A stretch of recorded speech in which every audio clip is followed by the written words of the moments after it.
Something's happening I can't control. I fear the place so dark. Somehow I feel.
Duel mode has always been really critical to QuakeChampions, but we never actually set out to do that.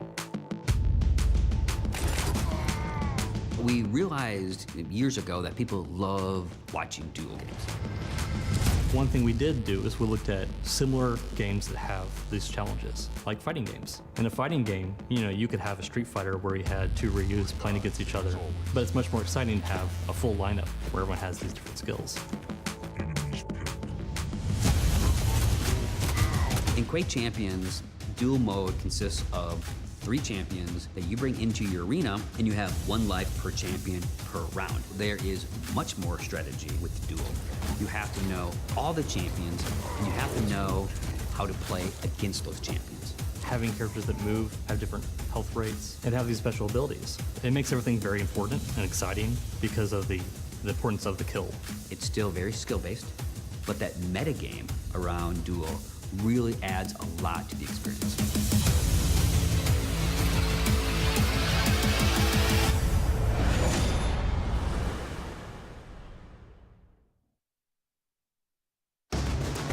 Welcome back to the 2017 Quake World Championships, brought to you by AMD. I am DJ Wheat, and we are here competing live from Dallas, Texas at Quakecon 2017 for $1 million. And you know what, gentlemen?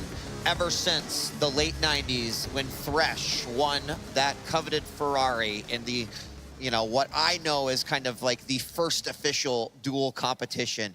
I think duel has been a staple of Quake, something that we've all rushed to, that we appreciate the skill level to, the mental games that are played, and everything in between. And the fact that a new chapter is open here in Quake Champions means that we have a crown that is unclaimed. And I, for one, am very excited to find out who is here to take that crown this weekend. What's up? You know I'm excited. This is home for me. Yes. Duel. This is in my wheelhouse. I love Duel so much. Like you said, the mental aspect of it, it really ties everything together with Quake. I just really enjoy, you know, as you commented on Thresh, the Quake Bible, as we call it. The, how to frag. You know, everybody's added chapters over the years. This Bible has continued to grow, and now you have the new generation of players adding their own chapters into the Quake legacy. Yep. Jahar, I know we've already talked a little bit about it, but you're excited too. Incredibly. I mean, Duel has always been just the best thing to watch. I mean, the layers of strategy, the layers of mentality, like you mentioned, Red Annihilation, just so many things still to learn from that game. It was a different game back then. It was played differently. You know, you moved differently, you controlled items differently, but just getting inside of your opponent's head is the biggest thing, and that's here in Quake Champions. Yeah, I mean, I love that you brought that up because, you know, I probably casted Quake for many years not truly understanding just how deep that mental game was. You get a rocket launcher and you shoot the guy. Right? And I mean, honestly, it wasn't until Cooler that I feel like I was like, oh my gosh, like he's playing a whole another game underneath this game of rocket launchers and railguns and controlling the map. And, you know, I appreciate the fact you mentioned that people have brought different chapters to that Quake Bible. And the roster that we've got representing these players here is no different. Ladies and gentlemen, 32 players will be entering into the group stage. They will play round robin, and then the top 2 players from each of these groups will advance onto the 16-player playoff bracket, and of course, that will be going on throughout the weekend. Let's take a look at these groups. Get ready to be surprised because they're stacked. A, Rafa, Cooler, Witchell, Mav LP. I want to remind you that we did have one member of every group join in from the BYOC competition as well. And B, Noctis, SZA, Dehang, Zenaku. You know, already we see some pretty incredible names there. Yeah, these brackets are stacked. It doesn't matter who you are in this tournament. You are going to have to play a Quake beast. That's it. So it's up to these guys to stay mentally sharp, keep their nerves and emotions in check, and just play your game. Yep. Yeah, the rivalries are US and Europe, but they're also old and new. Yeah. I mean, we have a lot of young faces here who we've been seeing online. We've been seeing at the regional qualifiers. They made it here, of course, so congratulations. But now they got to play with the big boys. And they are sort of ingredients for upsets here in the group stage. Only having 2 of these players move out means you've got to play every game as if you are playing against the current Quake champion. So there is A and B. I can tell you, a little tease, we are going to be seeing Rafa versus Cooler as our second matchup here tonight at QuakeCon 2017. Group C and D, though, we've got Waz, Boo, Claus, and Steeg. Over in D, we've got Saran, Griffin, Chance, and Sparty. And again, like, I would say D, I would not want to be at a Group D. I think you've got an incredible lineup there. It's going to be very close. It's going to be very tight. Of course, Sparty has come in from the BYOC. Chance has been solid as ever. Of course, some of these players have also been playing in Sacrifice. So right. You can interpret that as them being warmed up or tired. We're going to find out. We will. Moving on to Groups E and F. We have a total of 8 groups. Vedmedic, we've got Astro Boy, Avic, and Phrase in E. And then in F, some more names you might recognize. We've got Kilson, Gelisac, Tom Servo, and Sweep the Legs. You know, I can't help but chuckle a little bit because I'm like, you know, I'm thinking if I was a player, what bracket, you know, or what group do I think, man, I can't, they all look mean. Yeah, there's not one. Mean. There's not an easy bracket going through these. No, there's Jahar, definitely what do you think not. of these 2? I mean, you're usually looking for these death groups, but you're right. I mean, all of these are pretty nicely balanced in such a way that if you're in that group, it's going to feel like a death group. Yeah, I totally agree with you. And our final group pairing, this is Group G and H. Rounds out the 32 players competing here to go to the 16-man playoff. There you go. We've got Is that, yeah, Dewey, Strengths, Faz, and Evil. Sorry, my eyes aren't as good as they used to be. Razy, who we're going to be seeing in just a moment. Carnage, Toxic, who we'll be seeing as the opponent, and Czar. Again, that G group. It's just, I mean, and it, wow. What are you going to say? I mean, you got Dewey, Strengths, Faz. I mean, even Evil, you have Evil qualifying from BYOC. I mean, are you serious right now?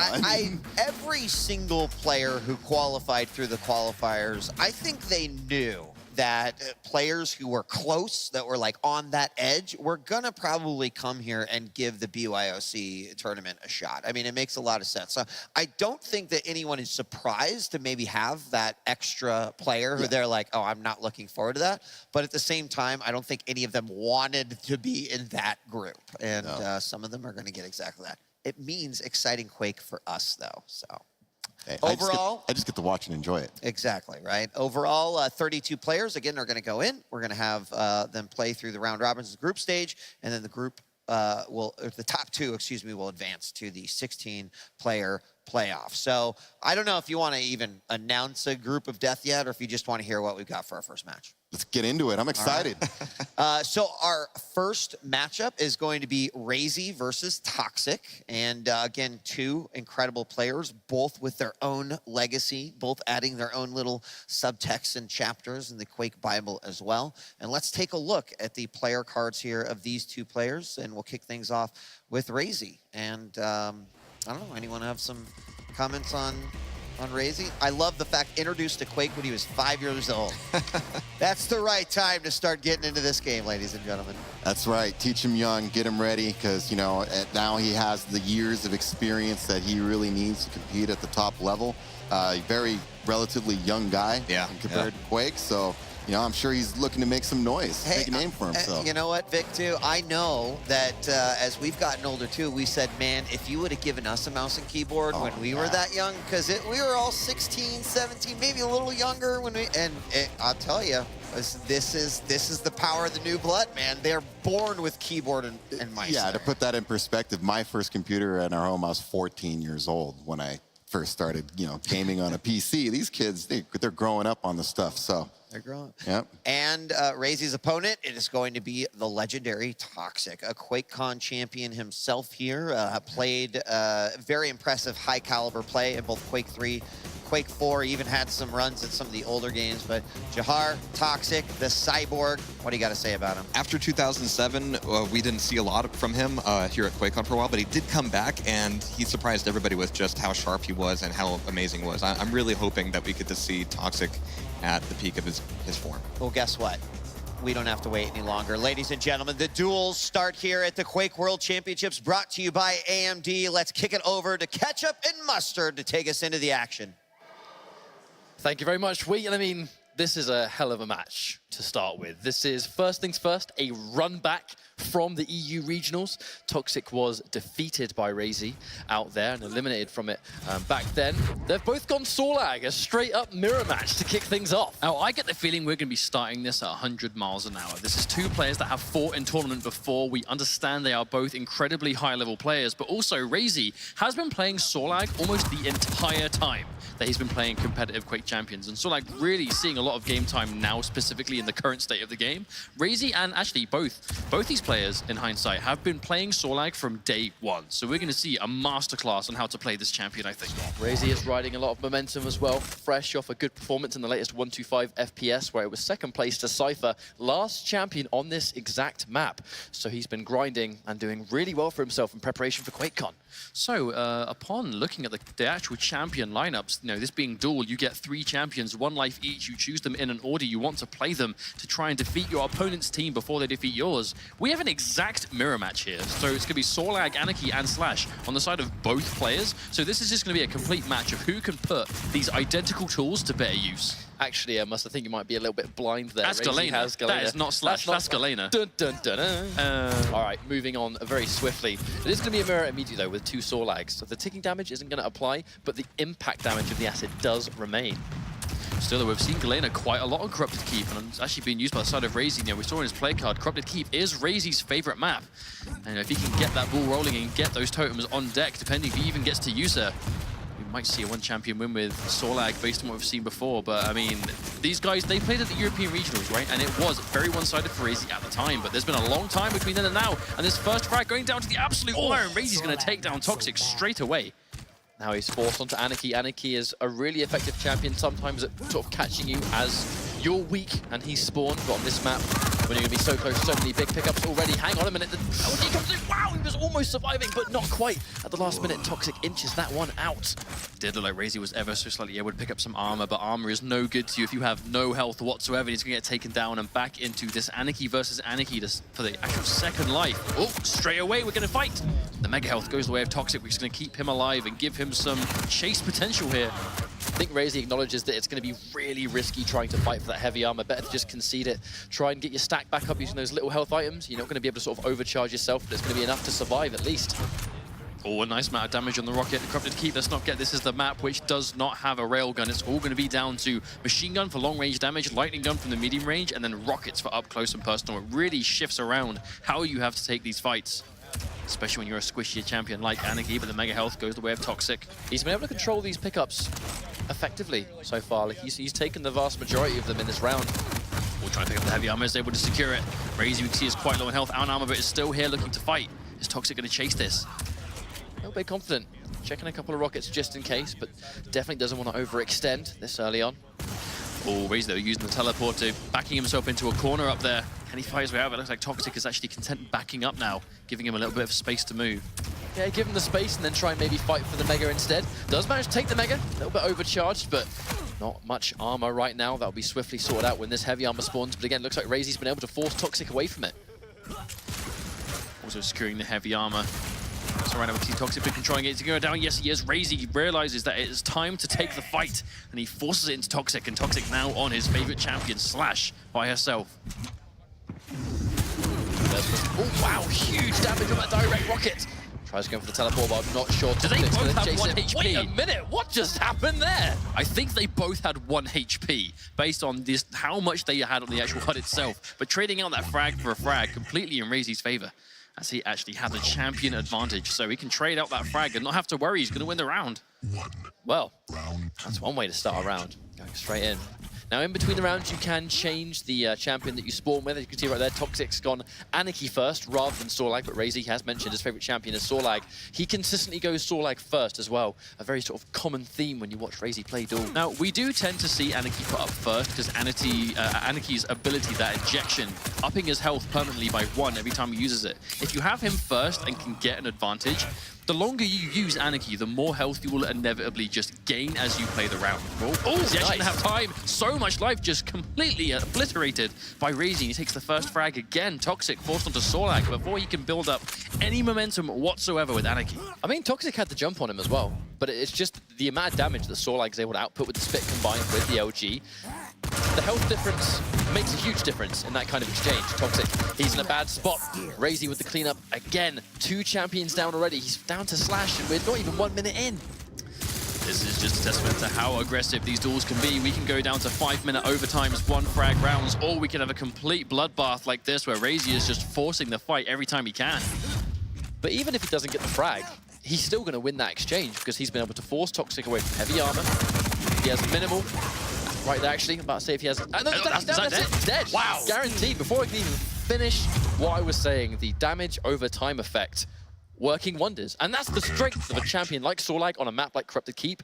Close range, close quarters, almost impossible for Sorlag to actually miss the spit in any degree. And if you're using small light champions, not only are you going to get good coverage on the map because you can see the damage numbers through the map, but the damage in itself just keeps the opponent on the back foot at all times. This match, very much a bit of a playground for Sorlag, as it were, just letting her do what she wants, having a lot of fun in the process.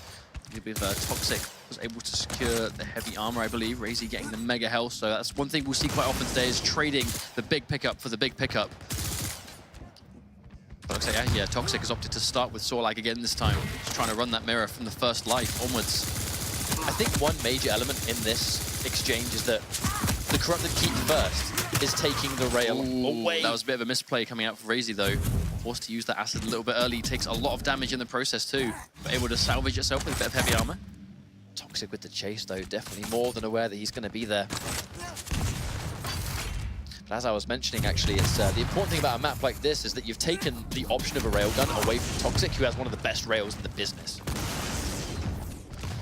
For sure, but we're seeing that massive difference. Toxic trying to just put this area denial on that mega health, knowing it's going to be up in just a few seconds. He comes down, but it's going to go the way of Razy. Is he going to win this 1v1? Yes, he is, ever so slightly again. Razy is just getting the upper hand in these straight-up 1v1 engagements every round. It's just his knowledge of when he can land an acid spit, because when he goes in for the acid spit, almost every single time he activates it, he gets a frag. And that's just the knowledge. The amount of time this guy has been using Sorlag since day one. That's it. You know when to use abilities as game-changing as that spit in a fight. But this is just such a clash of a matchup, though. Toxic, forced up obvious injection already. Did any of the acid connect? It did indeed. So Razy's going to have an idea where he is for a few seconds more. He's going to see him going towards heavy armor.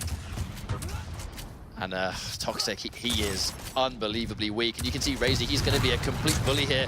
Tries to do as much damage as he can, but really, Razy knew where he was on the map because he saw the damage numbers and he acknowledged he's got to be weak in this situation. He was correct. 30 HP was all Toxic had. A bit of a miserable situation for Toxic to be left in now, though. Just Slash alone versus Razy Sorlag, that has been his star champion, his favorite champion for so long. And there we go, just so quickly. The damage just adds up out of nowhere. And Razy taking a confident first map off of Toxic. So, makes sense as to why we saw that map get selected in the first place. And he said it himself. His favorite champion, Sorlag, favorite map, Corrupted Keep, used both of them to absolutely great effect. But one major element, taking the railgun away from Toxic is only ever going to be beneficial to you. I said it earlier on, he has one of the absolute best rails in the scene. And for that reason alone, if you can take away this major tool that he, I don't want to say needs, but will greatly benefit from, it's going to be a fantastic start for you as a player. But even beyond the tools of the game, this is such a dramatic clash of legacies in Quake. You have Toxic. Like, Toxic's resume speaks for itself in competitive Quake. Just Quake for absolute legend, arena FPS player generally. Just this guy is a master of this genre. And then up against him, Razy, a younger gentleman that over the last few weeks, like from when Razy qualified at regionals to now, like the sort of 3 or 4 weeks we've had between then and now, I mean, there has been such, it's almost like, you know, turning on a light switch of just how much improvement Razy has managed to just accomplish between then and now. It is insane how much better he's become over the last couple of months. He qualified in the second half as well. He qualified in week number 3.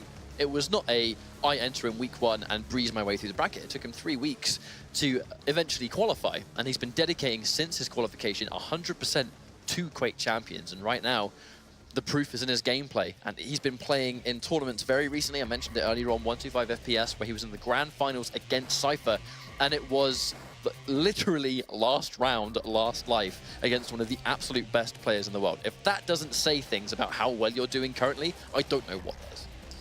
So going into this next map, looks like it's going to be Blood Covenant as we move on forward. So Corrupted Keep, we know, was Razy's favorite map, the one that he preferred the most. It is obviously so good for Sorlag, which is a champion he is very confident on. But now, moving on to Blood Covenant.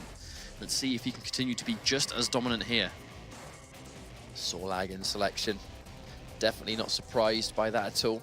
Toxic has been a bit more prone in QuakeChampions, though, to not just changing a champion here and there, but drastically changing almost an entire team comp depending on the map that is selected. So you wonder what lineup he's going to go for. Inclined to think that we're probably going to see Razy go with a very similar lineup all the time. He does sort of stick to a very small champion pool, and that again is a difference between some of the players in this game. Sometimes people stick with a designated 3-man team the entire time. There might be one variable they'll switch up on a certain map, like on Blood Run you might see Galena picked a lot more often. Corrupted Keep you used to see a lot more Clutch. Obviously recently being somewhat replaced by Sorlag, but still very popular. But on the topic of champions to maps, you know, we saw the Galena there from Razy, but didn't actually get to see it used at any point, which I think is a testament to how dominant Razy was looking in the map generally, but still, knowing he has just so many champions sort of up his sleeve, and Toxic, I have no doubt, is very much the same. We do tend to see entire lineups change dramatically depending on the map. Usually we see that as a general rule of thumb, but like you said, right, sometimes there are players that just favor specific lineups or specific champions, and if that lineup happens to be a bit of a jack of all trades and is good on most maps, then all the power to you. But usually that isn't quite as clear-cut the case. Well, one huge element about Duel, the map control, being able to make sure that you are in control of those important items, restricting the opponent's ability to take what they need to take to basically get going and to maybe start a comeback or be the one in control. of the match. In the first round of Corrupted Keep, Toxic was definitely the one behind the wheel there. He had the vast majority of the items, and he was actually keeping Razy on the back foot. It was that one fight that kind of went pear-shaped, and then that was the end of the round. But from that round onwards, the momentum was in Razy's favor almost 100% of the time, because they would eventually fight early on. The fight would just be better for Razy, he'd just do more damage, his lightning gun would be more efficient. Even if he had the drop on him, you know, where if he was the one that was being surprised, he would still win the fight. And because of that, Toxic just wasn't able to get going at any moment. It was like a complete snowball effect that we do see in Quake Champion duels in particular. So, Blood Covenant, next map. Who are some champions that we tend to see used a lot in this map? I mean, Nyx for sure, like 100%. I'd be very surprised if we don't see at least one of these guys go with Nyx. I think it depends on whether they feel comfortable with her. I mean, we know she's very popular on Blood Covenant, is just great at moving around that sort of upper level, and basically playing the floor as lava, never having to set foot on the ground whatsoever. But also Scalebearer.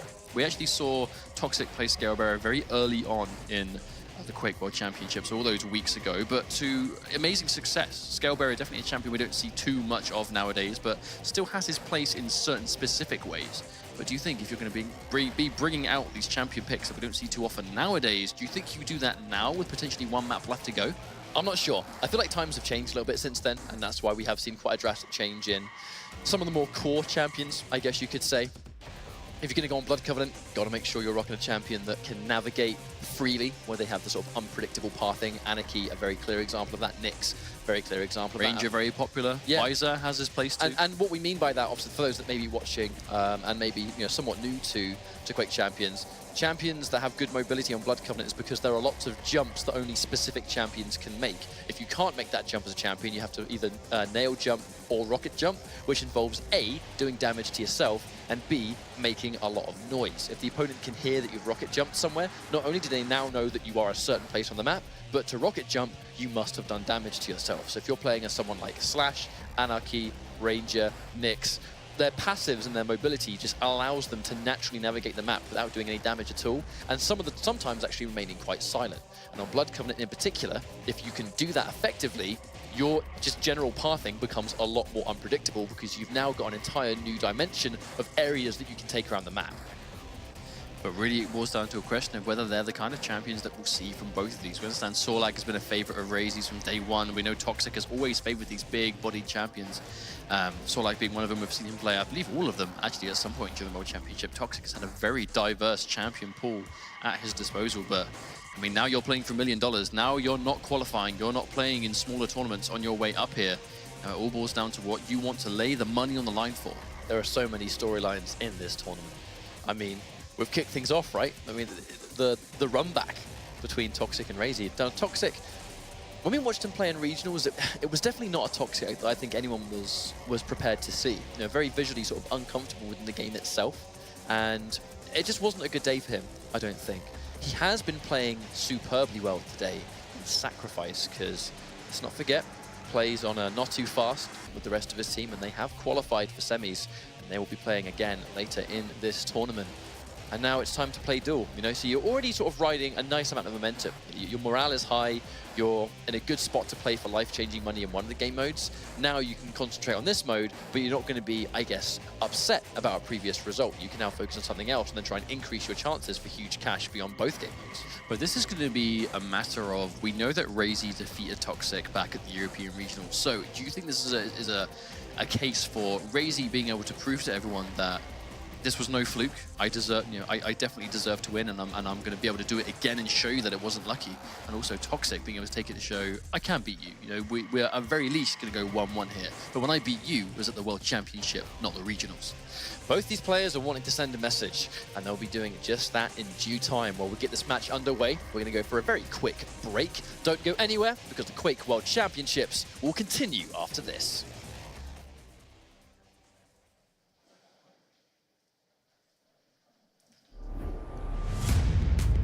Dual mode has always been really critical to Quake Champions, but we never actually set out to do that.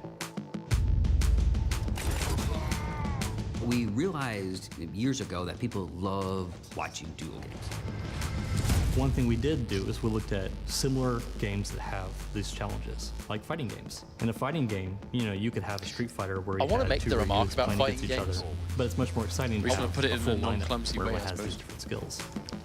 I want to mention fighting games,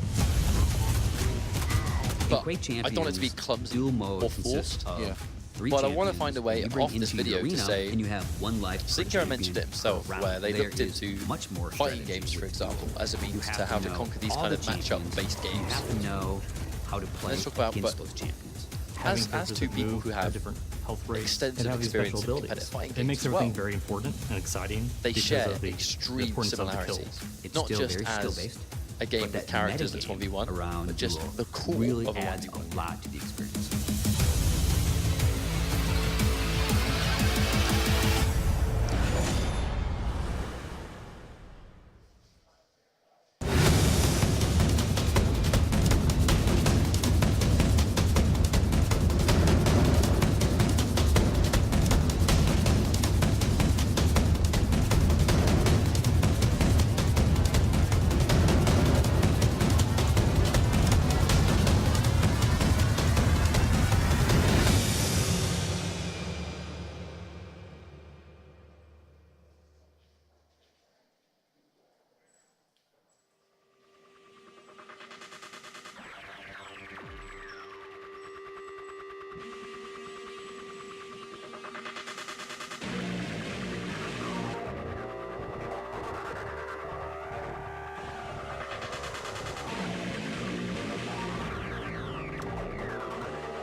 Something's happening I can't control. I fear the place so dark. Somehow I feel.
Hello, everybody, and welcome back.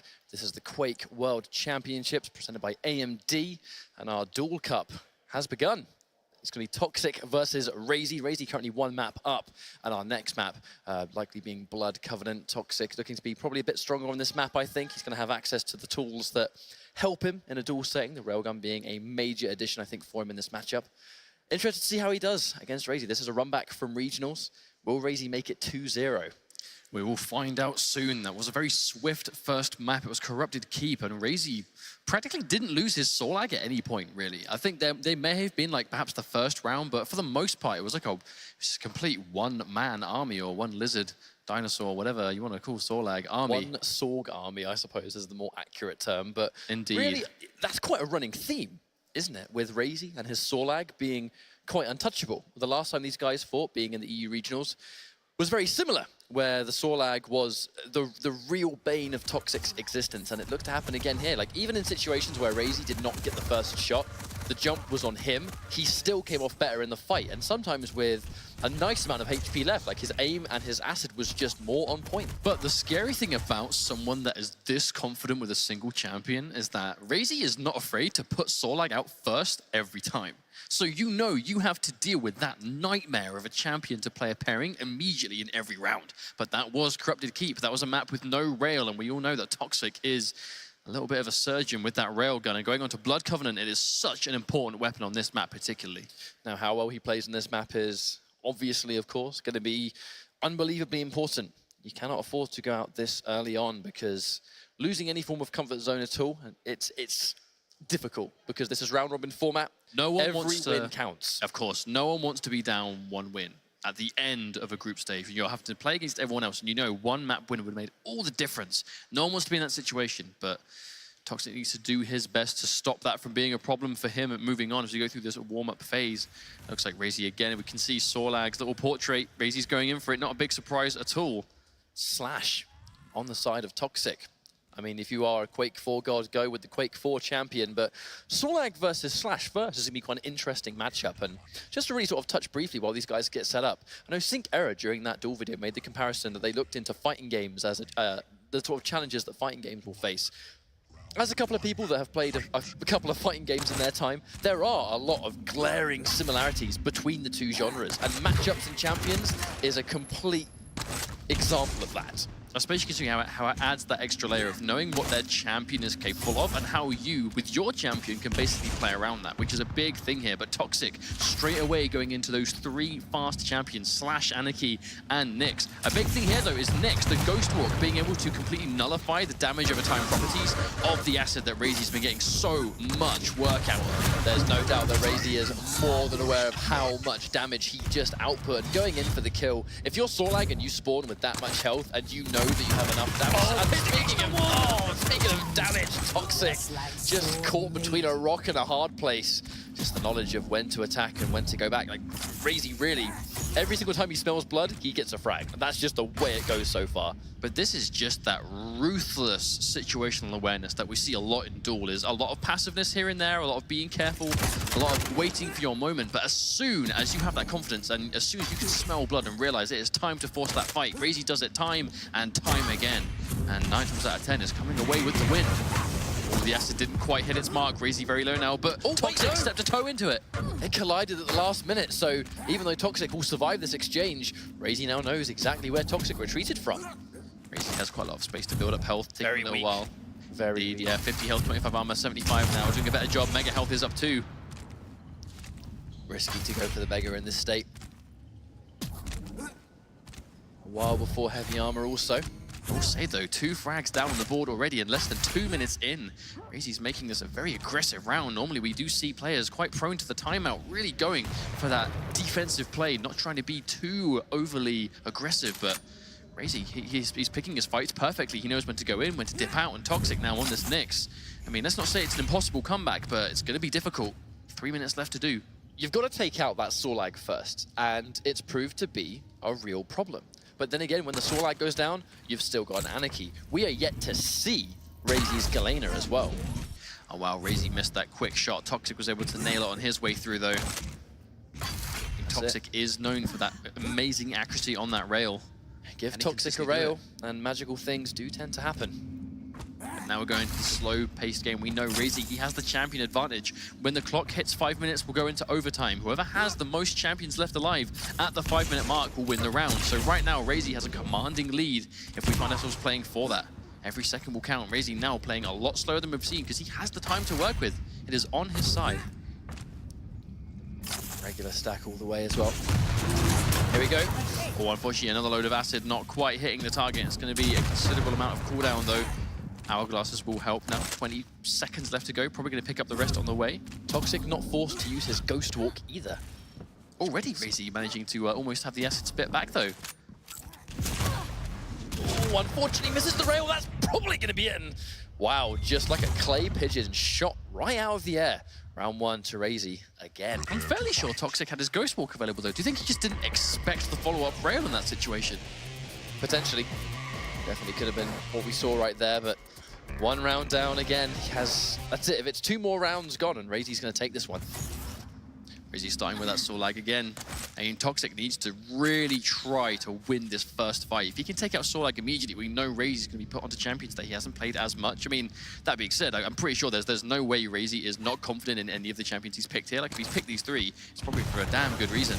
Soul Lag really has been the one we've seen the most of so far. If history's taught us anything, getting rid of that Soul Lag though from Razy is definitely easier said than done. Oh no! Misses the jump ever so slightly. That's going to force him to use the jump pad, and of which will make a lot of noise.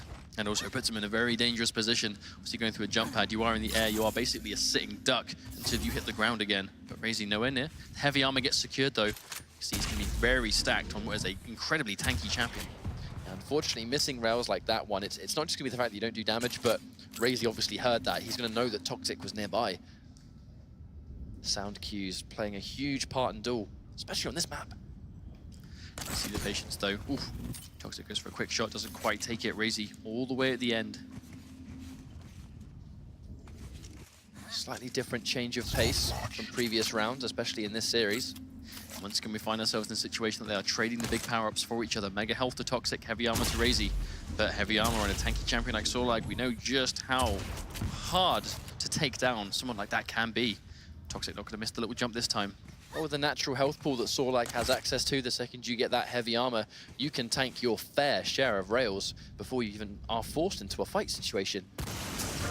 Here comes Toxic, actually, going in for the kill. Unfortunately, misses one of those rails, but one more is going to keep Razy in check. But just look at the health and armor differences. Even though he ate 2 rails, Razy is still healthy and can tank 2 more. That was all because Razy timed his presence there perfectly. He was able to pick up the heavy armor in this situation. Oh, a nice quick rail getting shot down from Toxic. Oh, they both missed the mark. No, if Razy wasn't able to collect the heavy armor in that situation there near the heavy armor, he would have gone down for sure, but good timing is going to keep him alive. And again, we go back to the stalemate with no frags down on the board. Because he's Toxic. I mean, Toxic, considering how quickly he's losing his first champion in all these rounds in this series so far, I mean, I can understand the change of pace. You do not want to make a mistake that will cost you what could be your favorite champion. You know that, obviously, Toxic very confident on this Slash. But you can just see this movement. You can see why Slash on this stage is going to be so useful, because she has the ability to just navigate freely any jump that she really wants to take, with the exception of maybe a couple.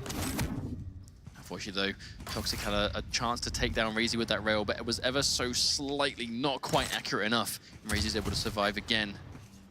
I think this change of style is going to help Toxic quite a lot. I mean, this sort of like fast, in-your-face style, it's just complementing Razy. The second he goes within that close range, that is his effective range. It's where he wants to be. If Toxic plays almost for the timeout and the 1 frag, maybe we'll see better results. Controlling the items really well, not getting bullied too heavily. I really like, though, how Toxic has been, like, the range he's been forcing these fights has been out of that effective range where Razy can almost, like, reaction place those acid balls, right? He's putting it in a situation that Razy has to, like, preemptively try and, like, you know, lead where he thinks Toxic is gonna go. And because he's playing Slash, who's so good at juking left to right, it's really easy for him to dodge from the range that he's been forcing the fights. They were so close to each other right there, but with Razy walking, making no noise whatsoever, Toxic did not know he was there. Minute and a half left on the clock. We might go down to a 1 frag round at this rate. We'll have to wait and see what happens. Toxic has the jump on Razy. Razy, though, forces this. And again, the acid doesn't connect. Razy just has not been on point with the acid in this round. But speaking of which, Toxic, he's now going to know how much damage he's done. Gotta be careful though, because one direct rocket can still turn the tide, and wow! I thought for sure that was going to hit direct, but only 29 damage, and there is the rail that he needed. Toxic pulls ahead with 1 minute left to go. Does he play the lame game for a minute? Does he try and go for a win on timeout? If there was any moment you get a revenge token, that is the time. Like, finally getting that frag on Sorlag. And he's now back in the action. Trying to evade Anarchy for 45 seconds, though, is going to be a bit tricky. Here comes the fight. Meets him head on, and he's going to take that. That is probably going to be the round for Toxic. I do not think Razy can kill 2 champions in, well, basically 30 seconds left with just Galena. But if we see it happen, it has to happen now. This is Slash. That Plasma Trail and the Mega Health, this is going to be hard to kill. I don't know if Galena has the speed to keep up with Slash. It's also the fact that if you notice where Razy, he spawned near the heavy armor, but he spawned at the bottom. With the exception of using like a nail gun jump, he's not going to be able to easily get rail. He's not going to be able to easily get rocket launcher. I mean, it's going to take time for him to even get those weapons. And now 10 seconds left. He's got to get 2 champions. This is impossible. Now this is going to be it. Toxic going to take this round for sure. Going to tie things up 1 round apiece, showing signs of life absolutely by taking out Razy Sorlag first, and then as Anarchy in swift fashion to follow up. And Toxic even things up in the second map. So, what we just saw there was a distinct change in game plan, and it worked. But if you're going to be Razy, you're going to be aware. I mean, what I'm expecting to see in this next round is Razy to be just way more aggressive and just prevent that champion lead from even being a danger to begin with. I think one of the biggest things we saw was just a complete change of pace. Toxic was much more willing to get out of a fight if it didn't look like immediately he was going to be winning it. Whereas before we'd see him commit quite a while because he was just confident he could just take that 1v1 and he would narrowly lose it. Most of the time, Razy would narrowly win that 1v1, but now Toxic is just, if he's not 100% certain he is 1,000,000,000% going to win that 1v1, he is getting out of there and using the speed of Slash to safely put that distance between him and this very scary Sorlag. Just look at those weapons. He's got super nail gun for distance. He's got a rail gun good to go. A lightning gun also. Forced to retreat here though. Really can't survive a rail at this health. Yeah, you cannot afford to be at rail health on blood. Oh, Razy comes around with the acid. One of them connects. No, not quite. 8 health left as well.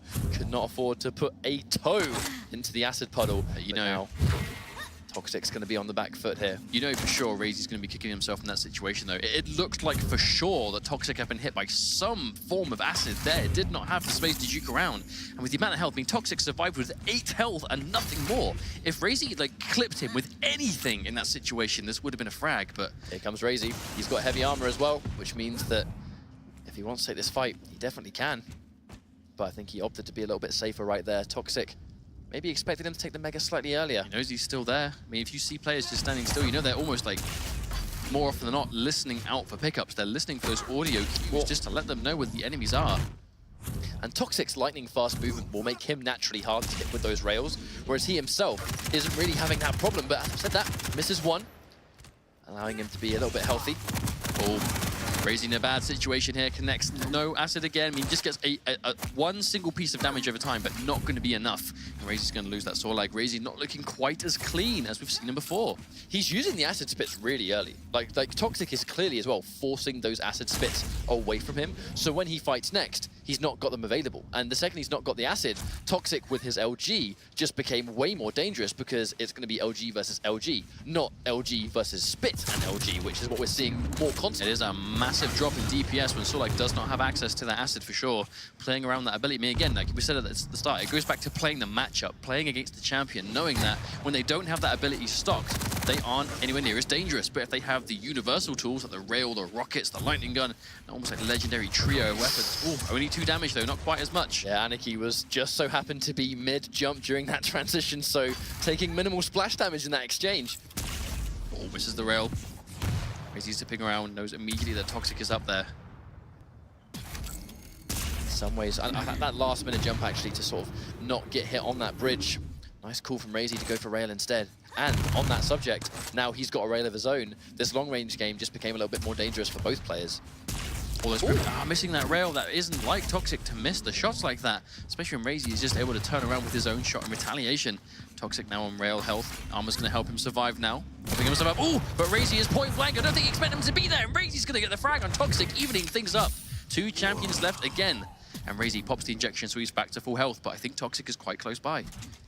Oh, we have to go for the rail. I like that. Toxic. Oh, I was just about to say he's got no armor. And even though he missed that first rail, it didn't matter. He just cleaned house. And if you're Anarchy on spawn, you've got no armor, and you get railed, that's it. One hit kill. See you later, mate. No Anarchy for you. That was so beautifully played by Toxic as well, though. Like, he actually spawned right near Razy. He could have gone for like an earlier fight if he wanted to, but he purposely used the Ghost Walk just to get hold of the rail immediately, because he realized, okay, it's Anarchy, I need rail to kill him. And then as soon as he made that decision to go for rail and got that one shot, all it took was literally one shot on that rail. Whereas he lost that Anarchy is now on this Galena. But clearly Toxic knew that, and that's why he took that exchange. It was very calculated and it worked out, but Razy in trouble once again. Toxic not going to try and overextend too much. I mean, once more, he's got the advantage here. He just has to run away from Razy for almost 40 seconds left. Toxic was staying close by just in case Razy let his guard down. You have to be so careful. As soon as you see Nyx go invisible and use that Ghost Walk, you have to be worrying. Is she going to use it aggressively? Is he going to try and assassinate? Or is it just going to be a way to get away? Ooh! Razy taking so much damage from that rail. Toxic really making them count now. But every time he gets hit, I mean, the pressure adds up, you know, more and more, because every rail forces Razy to not be able to push so hard, because even if you get hit by one rail and survive, a lightning gun will probably finish you off, a rocket launcher probably will.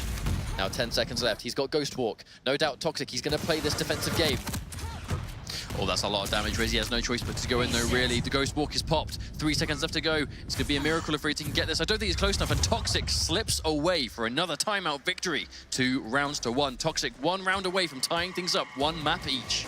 Well, the change to be more defensive, to be more conservative, it really is night and day. It's definitely not what we saw on the first map, but really, I don't think Corrupted Keep even allows you to play that way. This hyper-defensive game, picking them off at range with rail, not even to just get frags, but to keep them at bay, to keep them from being overly aggressive, not letting them attack you with full stack, because the rail just whittles the health down bit by bit. It works fantastically on Blood Covenant, but wasn't possible on Corrupted Keep. But this really just seems to be a speed that Razy just isn't that comfortable playing on. Toxic really forcing this to slow down, playing at his own pace. Whereas before, Razy, I mean, we saw Razy's clearly one of his strongest strengths as a player is winning those point-blank 1v1s when he knows he has the damage and he has the accuracy to win those straight-up 1v1s with LG's point-blank. Toxic just isn't letting him get in that situation anymore. He's conceded that, okay, I cannot beat you this way. Let me change up my strategies. That would have been a horrendous rail to get hit by. That would have lost his slash really early on. But an immediate adaptation Razy done there was he got the rocket launcher and he went straight for rail. Like, his mission is to keep the rail away from Toxic. I know now he's been able to pick it up, but just not letting him get the rail to begin with. Just trying to deny that important tool. Oh, these columns being the worst enemy of both players so far. Also, though, one notable thing about both the rounds that Toxic has won has been keeping hold of his slash, right? Being able to take out Razy's Sorlag before he loses his slash. So he actually has the lead. He is in a position that he can dictate that pace. Whereas if he loses his first champion and Razy has 3-2, Razy's going to be very happy to not take that fight. He doesn't need to. And there we go, Toxic manages to completely get in the way of it, misses another rail. And Razy's starting to run away with very low HP. Now, Toxic, I think he's going to be the one in control right here. He has so much more stack, keeping Razy on the back foot. He just needs to find him. Definitely could have actually got the frag there if he chased it, but once again, I don't think he wanted to risk it. Oh, Razy in a bit of a bad situation here. Toxic, though, doesn't seem content on chasing him too hard. I mean, all it takes is one wrong corner. You walk into a Sorlag that has Acid Spit and a rocket launcher point blank to just delete your health, no matter who you are. That movement was insane, by the way. The whole reason Toxic beat Razy to Mega, I do not think Razy was expecting Toxic to get there as quickly as he did. Just the sheer speed of which he was able to navigate that map and get to Mega from Heavy that fast, he just beat him there completely. I don't think Razy was ready at all. Also, Toxic eating a bit of a psychic rocket there from Razy. That one step ahead mind.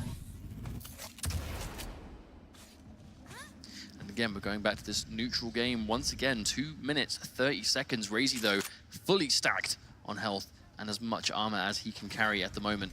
His ability to recover when that much health and armor down is very impressive. Like, he was in big trouble just 30 seconds ago, and already just look at how much work he's been able to essentially undo.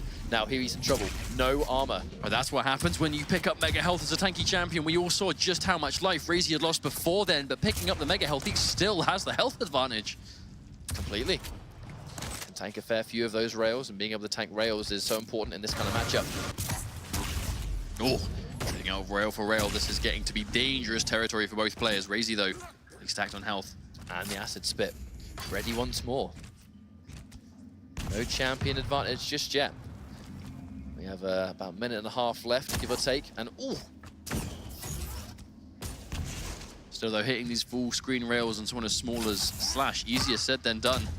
However, hitting rails on someone as big as Sorlag, easier than usual. Completely. Minute and a half, the clock again ticking down. I don't think we actually had a 6-champion round for quite some time. And again, the acid spit. Toxic is just staying out of the range of the acid every single time these fights take place. But no matter what happens, Razy will always consistently have more stack, which means that Toxic can't really stay and fight, even when the acid is down. As long as Razy has an LG and Toxic has less health, it's going to be advantageous for Razy. Oh, just connecting with the wall there. Razy getting hit by another rail. Toxic has just been making them count every single time. Toxic just glances at Razy. He's getting hit by a rail. Even if he's not scoring a frag from these rails, he's keeping Razy in a situation where he doesn't necessarily want to fight. But hang on, close to cool. A little bit more health. Uses the acid. A little bit mistimed. Running towards heavy, but no! The missed rail at the last possible minute! And another one. That could have been death. Oh, and there's the forward flip. A full 360 flip. Toxic going to take down that first life. There we go. 4 minutes, 30 seconds. 30 seconds left to go. Does Toxic run away again? Razy can be able to chase him down in time. This is Anarchy. He has the speed, but Slash versus Anarchy, BFFs, unless $1 million is on the line. Well, here's the thing.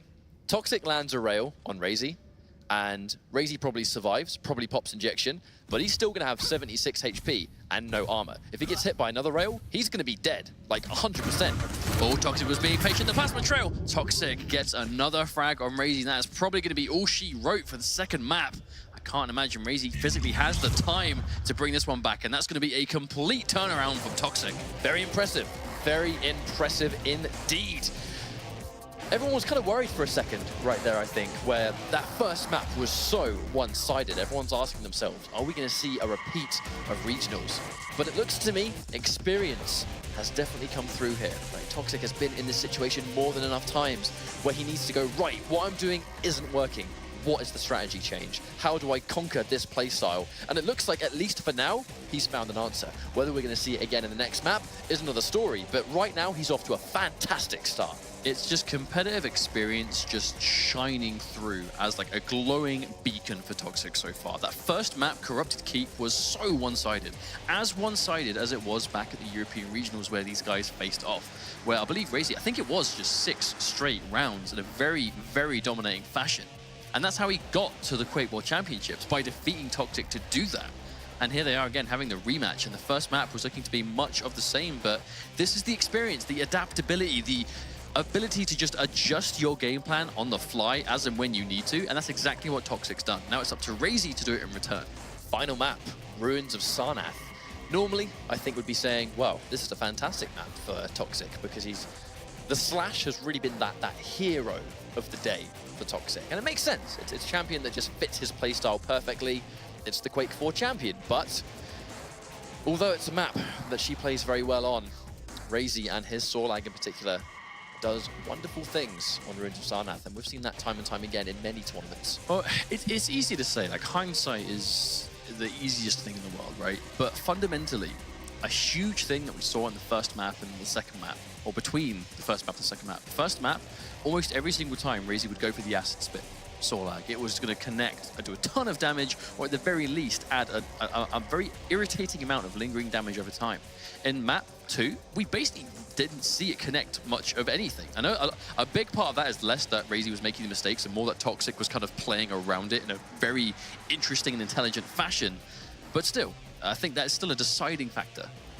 So while we get this next map underway, we actually have a couple of replays to show you guys. Really some turning points of Toxic and his rail. You know, we've talked about it so many different occasions, but this really was the deciding factor. Razy was up 1 round, and right there, that last-minute turnaround from the top, that was the start of essentially everything, because that entire round, you notice the first frag there, 3 minutes and 58 seconds. That was a long round where nothing happened, but that was the moment I think the entire game plan that Toxic wanted to take on board started. It started at that exact moment where he finally got the frag, survived for a minute, and essentially did that again for the other 3 rounds that he won. And Slash was really the champion, and the only champion in many ways that would have allowed him to do that, because it's the speed, but the damage of the plasma trail. When you've got good movement and you combine your movement with plasma trail, she's in many ways, she can be the fastest champion in the game of how quick she can navigate those little turns, because combining that with crouch slide, she can go basically wherever she wants. But this is the final map of the series. Razy versus Toxic, the rematch, but this time they're currently 1-1, but what a fantastic start! But hang on, not at all, the trade! Well, I can imagine no more of a perfect way to start this final map. With Slash goes down. both of their star champions getting taken out immediately by each other at the exact same time. That is a great precedent to what I want the rest of this map to look like. Anarchy versus Nyx. Already caught Razy. The phase shift is going to concede that heavy armor. If he gets a good chase down, he might be able to steal this one, but I don't think Toxic's going to be too interested in fighting this all the way through. Just look at how little health he's got, and the injection. That's going to... What a shot! That's just going to be a freeze frag, rewarded by Mega. This round is substantially better for Razy so far. And caught a spawn. Toxic forced to inject, just trying to get away with the speed boost. He did manage to pick up a lightning gun just in time, but not quite enough damage. That round was much more of a comfortable pace for Razy. He was able to just command those fights and chase Toxic down immediately. You know, the crazy thing is that Blood Covenant was a very long-winded map this time round. Before we even almost got to a minute, first round already done. That's what can happen. Or what, spawning right near that heavy armor is Sorlag. Happy days. I mean, heavy armor on a rail, nothing else yet. The LG2, Toxic. Question is what he could get if he has the mega health. I assume he has the rocket, which he does, and there's a complete fight. Oh no, back to the corner. I don't know if he can safely get out here. There's damage over time too. That's probably guaranteed death, and it will be Razy. This is much more of a comfortable map that we saw from him beforehand. No trade here though. It's just going to be completely favorable for Razy, getting that slash out of Toxic so early on. But again, it's the fact that he just walked around the corner, just happens to be point blank. That is only ever going to be a rage that Sorlag wants to be. Oh, shot from behind, catching some sick air. Mega health going to go the way of Razy too, though, keep himself nice and topped up. Now, how hard is Toxic going to chase this? We know he desperately wants to take out this Sorlag. There's been such a thorn in his side. There's no two ways about it. This Sorlag needs to die, and it needs to die right now. Less than a minute in, though, and already Razy's got himself a comfortable lead. How long can he hold on to it, though? It is Toxic with that next. The big thing about this matchup is going to be that Ghost Walk. Popping Ghost Walk is going to nullify any damage over time that might have been lingering beforehand. So if he does wander into an acid puddle and he just gets chased down, he can pop the Ghost Walk to nullify it completely, but Ghost Walk is an expensive thing to not have in a fight, and what a rail. Not only hitting a rail, but picking up the mega health and just making that divide between health so much bigger, because now you've got more and they've got less. That was really well played, though. Toxic managing to slip away. Razy was actively trying to chase down where he thought Toxic was going to go. Toxic able to keep himself hidden and stock himself back up again. Great situation for Razy. Funnily enough, if he wants to, he can be the one that plays passive. That's 2 rails, though. But still, this is Sorlag. We can see just how much health she still has. Ooh. Acid's coming through. No Ghost Walk available either. Has to pick up the health, but even if he survives this exchange, he cannot take a single substantial hit from anything. Still, though, Toxic was able to do so much damage that Razy wasn't able to hang around to try and finish off the kill. Razy had to go and stock himself up himself. Is going to get himself the heavy armor too, so that's going to be a tanky Sorlag for now. You saw in that exchange, even though Toxic hit 2 rails and Razy hit nothing, Razy still had more health. And he's forcing him to run away with that Ghost Walk. While he's going into Ghost Walk, he's still this weak. Goes in for the Mega. And just like that, can be as brave as he likes. A free fight again. Toxic down to his final champion. Toxic looked left, he looked right, he looked down, but he should have looked up in that situation. It was a big flying Sorlag with a rocket launcher up there with Acid. Still here. Oh, hits him with that too. That's going to be the kill, most likely. No, wait, no, he popped the injection just in time. At the magical moment. The problem is now, though, he is so weak, and I think Razy's going to acknowledge that, freshly picking up the mega health too. If he finds Toxic now, Toxic is in big trouble. And he's right behind him. Or is he able to get away from this? He's trying to do as much damage as possible. Razy is going to get it. Toxic misses one crucial rocket, and that one mistake has put Razy 1 round away from moving on and sending Toxic back to the lower bracket. This is round 1. This is a change of pace. This is an unbelievable change of pace. We saw aggression in the first map. We saw the complete opposite in the second map. And in this final map situation, Razy just keeps catching Toxic at the start of these rounds, point blank. And point blank is where Toxic cannot survive. He just can't tank this damage. So 1 round away from having a victory in this round robin scenario, so definitely still going to have a chance to still make it out of this bracket. But obviously going down one game to someone like Razy, I mean, that's going to put you in a situation you don't necessarily want to be in. And he's lost Slash again, and it really has been his star champion, and all 3 rounds lost immediately. Oh, what a shot on the direct rocket from around the corner. Toxic put in a absolutely miserable situation now. And Razy with the Sorlag looking completely untouchable on Ruins of Sarnath. This is such a difficult situation. He's got a lightning gun, goes in for the injection, trying to survive. Damage over time. Oh, didn't even need it. Oh, did not even need the ticking damage of that acid. Just the last final nail in the coffin, and the final play was a sick rail on Toxic instead. I mean, what a change of events right there. I mean, that was Razy able to just enforce what was working for him in the first map again. He was just point blank. He was at that range that he was clearly confident in hitting as many stacks of that poison, that acid as possible, which makes me, the proof is what we just saw, right? Just how fast you can shred anyone's life down if you can hit enough of those acid. If you're not able to get your favorite champion on deck, I mean, look at this. Look at that final play. It wasn't even needed. It wasn't even needed. I think there was a very good chance that the damage over time was going to finish him off, but the rail was just there to cement that final frag. I mean, if he's going to get away, he may as well give it a go, right? But that last moment, it was Toxic worked so hard, and he put in so much effort to stop what just happened there from happening in Blood Covenant, and he achieved that to the point where you're like, right, is this strategy just not going to work anymore? But really, in those 3 rounds, every single exchange, Razy just caught him point blank, and there was just nothing Toxic could do to stop it. So while we get this next match underway, we're going to let the guys over on the analyst desk break down this series that we just watched. Take it away, guys. Thank you very much, sir. And we saw our first, I guess, the inaugural duel here at the Quake World Championships. And, you know, an interesting game, right? There was a lot that happened there. We saw the skill levels that we've been talking about throughout, you know, the day. But we also saw, like, some great character select, hero select, and, like, meta as far as that is concerned. But what did you guys think? I mean, just a quick breakdown. Game 1 and Game 3 went to Razy. Game 2 was this incredible back and forth on DM6 with Toxic. He did take that one. But the games that Razy took were, like, really convincing. Yes, and fast, Jar, as you said, snappy. That was crazy. You talk about people showing up to Quakecon to prove themselves. And I think Razy just did. I think he just got a lot of new fans, myself included.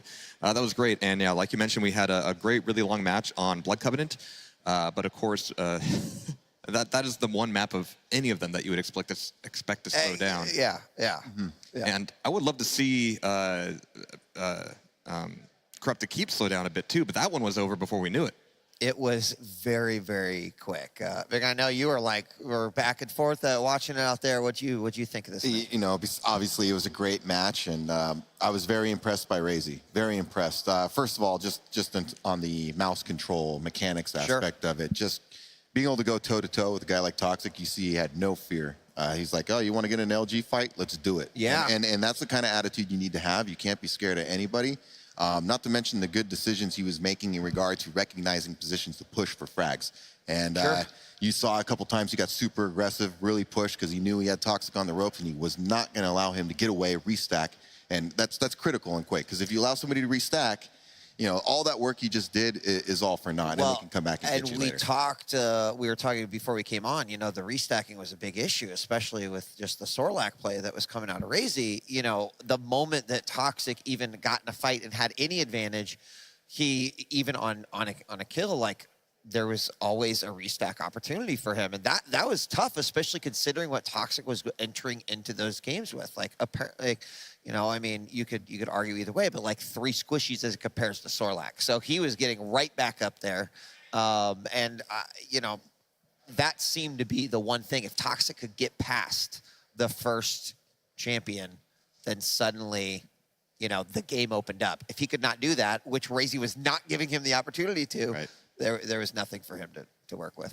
Yeah, once Tox was able to get a rail on Blood Covenant and a little bit of room, a little bit of space, you know, things slowed down significantly, and it got better for Toxic. But as we saw on Ruins of Sarnath, which I thought was going to be a great map for Toxic, one of the great things Razy did was, as soon as he knew that he had the slightest advantage, he pushed it immediately. Like 2 milliseconds of thought, and that's it, just done. I think that really reinforces what Machiavelli said in terms of, like, you just have to have confidence, right? It's probably so easy to be like, no, Toxic is a QuakeCon champion, right? He's got one of the, you know, known as one of the best LGers in the game during the Quake 4 era. You know, you go in, you're not feeling so great on yourself. That's going to be a harder game, but that was not the case with Razy at all. Yeah, and a credit to his Sorlag play, as we keep touching on how well he was utilizing Sorlag. You know, anytime Toxic was getting like in an LG battle, it seemed like the spit was just hitting him. The acid spit was all over him. And even the games where Toxic won, we can kind of point to the fact that he did get that distance, right? And he was able to avoid the acid spit more often than not. It seemed like that was making a big difference in allowing him to get back in that match with Blood Covenant. But then once they went to Sarnath, he was having problems with that Sorlag. He just couldn't get him off that champion, and you got to give credit to Razy for a heck of a game. Well, of course, that was just group place, and no one eliminated, no one necessarily advancing from that, but it will affect their overall standings in group play. And, you know, we've had the opportunity to meet and see the skill sets of many players that have lent their history to Quake. But Quake is so much more than the players, whether it's the commentators, or it's the people who are writing articles, or just collecting demos, or whatever. And, you know, I have a few, like, favorite non-Quake players, but they're, you know, like, when you think about Quake, you think about these people. And we've got an interview with one of these individuals. Right now, we've got Red Eye up on the stage with Carmack. Yes, thank you very much, DJ. Well, yes, Carmack with me. It's always a pleasure, Mihal, to have you around. And obviously, we've worked together over the years, along with the old man backstage as well. We're all in the same place again, years after it all happened. So we're feeling nostalgic. Obviously, we're celebrating the legends and some of the new players. We've just seen a new player now take down one of the legends. So how are you feeling about QuakeCon this year? I think, and I'm hoping this is going to be the best QuakeCon ever, and it's obviously esports is amped up more than ever, big events, extremely exciting lineup of players with a new game. You absolutely have no idea who's going to win, you know? Is it going to be Avik? Is it going to be Kula? Is it going to be Rafa? Is it going to be Razy, you know? Some guy out of nowhere comes in and, you know, beats Toxic, who is a Quake 4 legend, you know? It's absolute insanity. Machiavelli's walking around like he's on drugs, like, I'm so excited, you know? It's, you know, it is exciting. It's great, it's fantastic to be around people, you know, that live and breathe Quake and have done so for over a decade. It's, you know, tons of nostalgia, you know, sitting on one couch with the old crew that, you know, we used to cover Quake together. It's an absolutely amazing feeling. I was just thinking, actually, when I did my prep for this event, I was going over the all old events and getting very nostalgic. Like, oh, look at that, I remember that match, and that was that Socrates match where he beat Fatality, and then that was that Dayla game against Lexa. All of these things came flooding back to me. And when I was doing my prep, I came across an article, rather it was a forum post on the old ES Reality by a certain man called Carmack on the site, and it said, Caller's favourite quotes. And underneath it said, I've locked this forum so no one can spam it. You were a bit of a taskmaster on that old site. Yeah, I mean, look, I believe in dictatorships, you know? I just believe in dictatorships. They work. They get the job done. They do indeed. We've got Rafa behind us. I think he's just setting up right now. Obviously, he or Cypher have won the last 9. You've already mentioned that we could get a new winner. It's more likely we'll get a new winner this year, but he's still in with a shot, isn't he? Yeah, I mean, and obviously I told him everything he knows, so obviously he would be a very, very strong Quake player. He's not listening. No, I don't know if he is, but... Did he teach you everything you know? Yeah, mostly, so fair enough, close enough. No, what's very interesting here is, obviously, you got Raf and Kula. These guys, if you look them up, tons of great championships, great trophies. These guys have played each other in 2 finals, which were the most meaningful finals, some of the most meaningful finals in Quake Live, which is, you know, my events, Intel Extreme Masters World Championship. Rafa beat Kula twice, twice in a row. So many great memories, so many matches. I got to see them practice a lot and kind of, you know, how close it got, how back and forth and emotional it got even in practice. And both of these players in their own kind of different ways, cerebral. So the match, like, this is one of the highlights of the year in esports for me, you know? There are games that are, arguably bigger prize money, bigger this, bigger that, maybe bigger track record, because this is a new game. But this is one of the highlights, of the year for me, to see those two guys play in a new game, both practicing, a lot, not to knock my own work around Quake, but the prize money here is very different than what they used to play for, and the stakes are very, very different. So no excuses here with that level of prize money. And there's a lot at stake. And to quote, GTV, OMG, I'm spraying something everywhere. And if you're in the audience, if you know the quote, raise your hand, please. I'm interested. Not that many people, I suppose. There's not many people as old as you and I, or as old as the game. I think that's for sure. There's also the fact that this is like Mayweather, McGregor. That's for people that don't know these two players, that's kind of like where we are. Yeah, I'd say so. Rafa would be the Mayweather here a little bit, because he's kind of that guy who. Cooler is a guy who's known for talking, right? He's always had those quotes, right? He's, your LG is nothing on the LAN and all times lucky. Those really, really famous quotes of his. And Rafa's kind of that, Mayweather is said to be that amazing defensive guy that doesn't really get hurt a lot. That's kind of how you would describe, that's how I would describe Rafa's play. He's that guy who kind of, very difficult to hurt him because he's very well prepared for everything, and he kind of counters very well. Whereas Cooler is that kind of, that guy who'll strangle you to death if you have, if you give him control. So again, for all those reasons, those matches are very, very interesting, and for the randomness of the group draw to offer us that gem, just in the beginning. I'm not sure Anton agrees with that, though. I don't know if Anton agrees with anything other than praise, to be fair. I think we could talk for absolutely hours, Carmack and I. However, I'm told we do need to take a break. So we have that quick break now. When we come back, you do not want to miss the next matchup. It's a legend versus a legend, which can only mean one thing. A legendary match between Rafa and Cooler.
is something I can't control.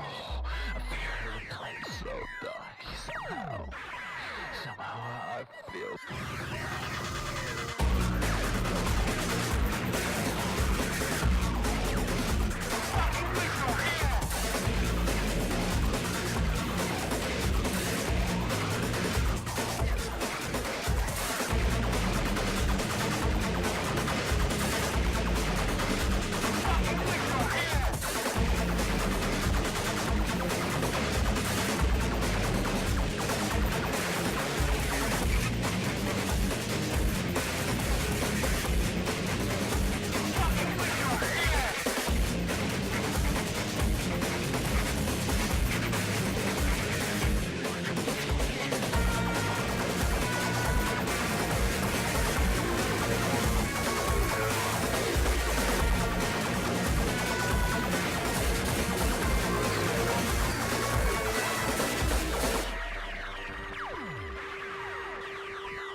Something's happening I can't control. I fear the place so dark.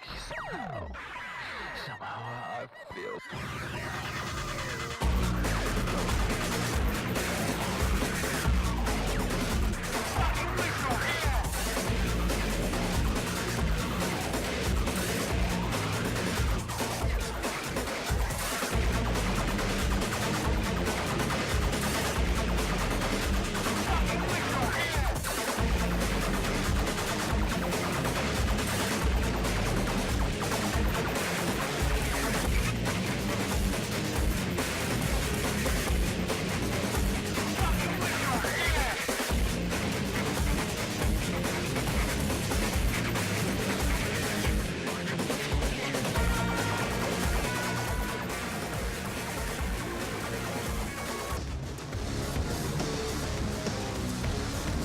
Welcome back to the 2017 Quake World Championships, brought to you by AMD. We are now in the dual portion of the tournament. We are live from Dallas, Texas here at QuakeCon 2017. And Paul took us into the break saying this was going to be a legendary matchup between two legends. And, you know, you can't really describe it any better than that. You only need those words to do so. Welcome back, everyone, and welcome to what is arguably an amazing match between two people. And we were talking a little bit before during the break. It's amazing that this is the group play we're seeing, because this is effectively what you would expect to see in the later games of the bracket here as we go into playoffs. But gentlemen, Cooler, Rafa, your initial thoughts here on this matchup before we introduce the players. Legends, as you said. What are you going to say? This match really does hype itself. I mean, I am stoked. These are two of my favorite players, like, ever in Quake. So to see these two go at it, I'm a little conflicted, because I really like, you know, both guys. You know, I know both of the guys real personal, and I got a connection a little bit with Rafa and things. So I'm having a struggle right now deciding, like, who do I think's going to win? Who do I want to win? But I'm just looking forward to a really, really great match and a cerebral match. I'm expecting some very smart, intelligent play. I think pretty much everyone probably has the same opinion. I mean, in many ways, you guys said it yourself. This could easily be a grand finals. It just so happens to be one of the first matches that we're seeing in the day.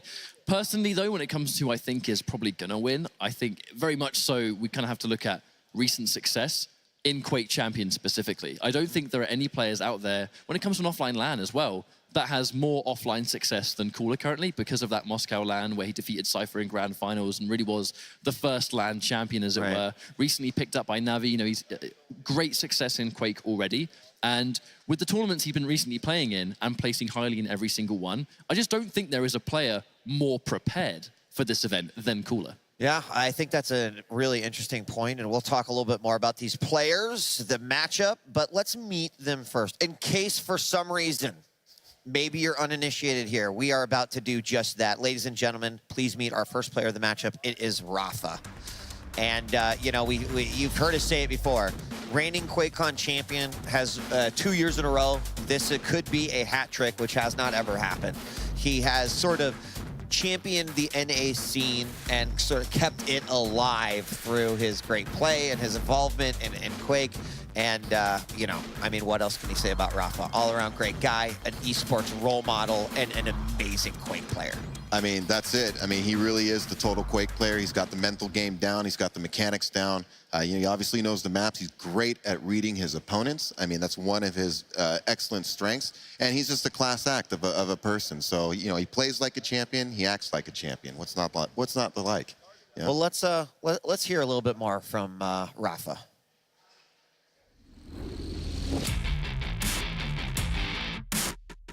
I try to be as adaptive as possible in Duel with my play styles. What sets me apart is being able to keep calm under pressure, playing very consistently, and I tend to be able to get in the head of my opponent. Most of the time, I'll leave myself an escape. If I'm making it all in, it's pretty much a guaranteed kill for me. Otherwise, I'm not gonna do something super reckless. Big differences between Sacrifice and Duel is Sacrifice goes more off of team communication and execution. Duel is more of the thinking man's game. Fortunately for me, I happen to be pretty good at both. There's actually a pretty decent amount of duelers that are from Sacrifice as well. Dehang from my team is also in the duel tournaments. If Dehang or I have to end up playing each other, I mean, we've played each other plenty in the past, may the best man win.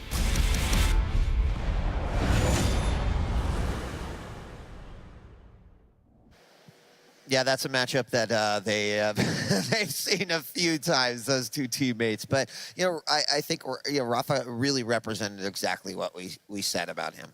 Yeah, I like how he mentioned Duel is the thinking man's game. It is. It very much is. And I know it's easy to get caught up in the aesthetics of Quake and seeing the great shots and the skill aspect of it. But there is a very big, deep mental aspect of Duel. Yeah.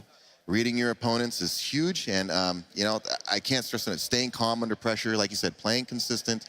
These are many things that obviously he's mastered, and that's why he's won QuakeCon as many times as he has. When it comes to Rafa in particular, there really is not one part of a map that he doesn't know what's going on. Right. Like when you watch his streams, for example, and even when it sort of first reached a point where QuakeChampions was able to be streamed, it was such a resource for just players that are looking to learn the game, because he'll stream himself playing the game and is just commenting on every single little thing yes. at all times. And dictating like 8 or 9 moves ahead, which is like, hey, he's going to go here. I'm going to swing up around here. I'm going to grab this. And then when I come back through, I'm going to fire a rocket and kill him. And then like that would happen. In fact, I'm glad you brought up his stream, because it's the first time that we've truly ever, you can break down, you can look from 2 views, you can watch it. But the way we typically watch Quake is a lot different than how it's presented on Rafa stream. It is quite amazing. Now, you also mentioned the thinking man's game. Yes. And if there's another thinker to put up against Rafa, it is, it is his opponent. And I mentioned earlier that Cooler was absolutely the player that got me to realize just how deep that Cerebro game was. One of my favorite series of all time is a matchup between Cooler and CZM, where Cooler, just to get in his head right away, chose CZM's map pick, like going into it as a finals match. And we're just like mind blown. And there's only one player in the world that I think is the confidence and the balls to pull something like that off. And I think it's Cooler. Yeah, credit to him. That's a great psychological play to pull on your opponent. He won that map, by the way. Yeah, and what that does is that takes your opponent really out of his grooves, makes them start questioning themselves. As stated, this guy really is a legend. I'm a big fan. I've watched him, a lot over the years, and just to see him back along with all these other Quake greats is really exciting. It's really hard to say. I really don't know who's going to win this match. I mean, you got to comment a little bit on Cooler, but what do you think about him just as a thinking player? I think you can clearly see that in many ways he is just that step above most of his competition. And even early on, like just forefronting these strategies within QuakeChampions itself. Because Cooler has been so successful in multiple Quakes, he has the ability to pick up a game quicker than most of the competition. Right. And with QuakeChampions being a new game, he is going to be going into that with a clear advantage. He was forefronting Nyx in Duel day 1. Yep. I think that's a great point. And, Cooler is, he has a lot of history. I feel like when I first casted him, he was a teenager, and now he is a man, married, with kids, the whole thing, and still right here as a Quake champion himself. So let's hear from Cooler and what he had to say about this Duel tournament.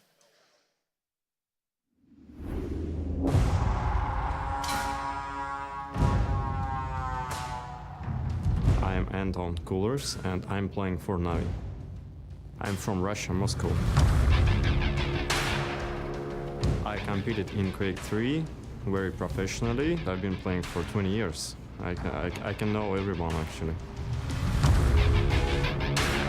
It's a kind of adaptive style, adapting to different styles of champions, of your opponents. QuakeChampions is taking a step to be more professional esport. You cannot be playing Quakecon if you don't have perfect aim. I'm a pretty strong player. The game is pretty fast. This is like what I like. My group is like hardest one, waiting for my victory, of course.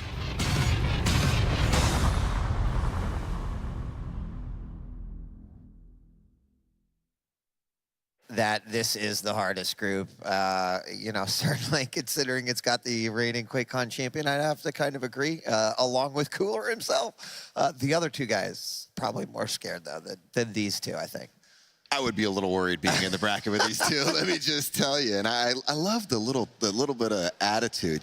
By the way, I own everyone. I really, of course, I love that stuff. We talked about the skill, we talk about the cerebral game, but just as a personality, as a character, like Cooler has always been one of my favorites as well. I'm sure we'll have many more opportunities to tell some Cooler stories, but there's another like Cooler 04 story that again, it's just like, it just goes to show the personality is there. It's one of the things I love. I think that's why his fan base is incredibly large as well. Doesn't matter where you're from. There's Cooler fans all around the world. And obviously, Rafa's sitting in the same boat too. So these 2 certainly gearing up to give us an amazing matchup. And again, to imagine that this is just a group stage matchup. Well, let's hear from our casters. We've got Blue and Jahar about ready to bring us the action of this game. Gentlemen, what do you think about this matchup? I mean, it's basically Rafa has to face the final boss right from the start of the game, essentially. So he's jumping right into it, and he's going to have to leap right into the action, basically. Final boss versus final boss for sure. I mean, it's been a little while since we've gotten to see Rafa and Cooler here at QuakeCon. We've seen them in several other tournaments, and we actually have the potential to see them twice here. So I think we're making it for lost time. Yeah, absolutely. And Cooler has the great opportunity to put Rafa down in the group right from the very start of this one. Obviously, these two facing off right at the start. Rafa coming in as the Des mentioned, 2-time champion of QuakeCon. The possibility to pull off a hat trick right here with the way these groups panned out, that might be a little bit harder than initially expected for him. So he's going to have to be prepared for this matchup for sure. It's a tough one, but as you can see, both of these guys are absolutely stone cold. They both got the eye of the tiger. They're not letting anything get to them. And if they have any nerves, well, actually, I don't believe they do. Usually, I would be able to say that something like this is a front, but I've seen them for years and years, and they don't break a sweat, ever. The other important note here, too, which I was actually talking to some people about last night as well, is that Cooler is one of the players that has not had to split his time between the two different tournaments since he's coming into this one just as a dual player. He's not coming into this one as Sacrifice. Rafa has had to split his time a little bit amongst his team, so that's also going to be an issue that Rafa is going to have to deal with, is the fact that he's been practicing for both dual and Sacrifice tournaments, and that obviously has taken away some of the time that he's had to practice for dual, and specifically now to practice to go up against a player like Cooler. Alternate facts, I mean, it could be that he's just warmed up and ready to go. All right, well, it does look like we're going to be getting started with this match in just a little bit. Before we do that, we are going to send it back over to the desk for now.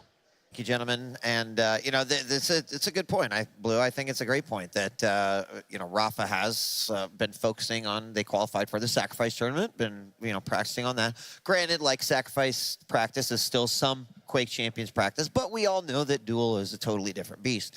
Whereas, like, Cooler, on the other hand, I don't think that necessarily gives one advantage. It just means that probably Cooler's been a little bit more focused just on the dual side of things. And you mentioned the land too, Ketchup. So, you know, a little bit right there. I personally don't think that is going to have a major effect on Rafa, right? Like, we can't forget how much legacy and how many championship belts he carries along with him. So I'm sure just that weight alone is a little extra training, Vic. Yeah, and I could speak as a former duelist. Duel was not the only mode I played. I practiced in many modes, whether it be Rocket Arena, Team DM, what have you. Duel was obviously my go-to. That's what I went to, but I played everything from CTF. You can take all these skill sets from all the various maps and versions of Quake, and you just kind of incorporate it into your duel. So no, I don't think it'll affect him at all. I think he's ready to go. And, you know, we're going to see this. The best player is going to win. Yeah. That's it. Well, Cooler did actually play a little bit of Sacrifice in the qualifications.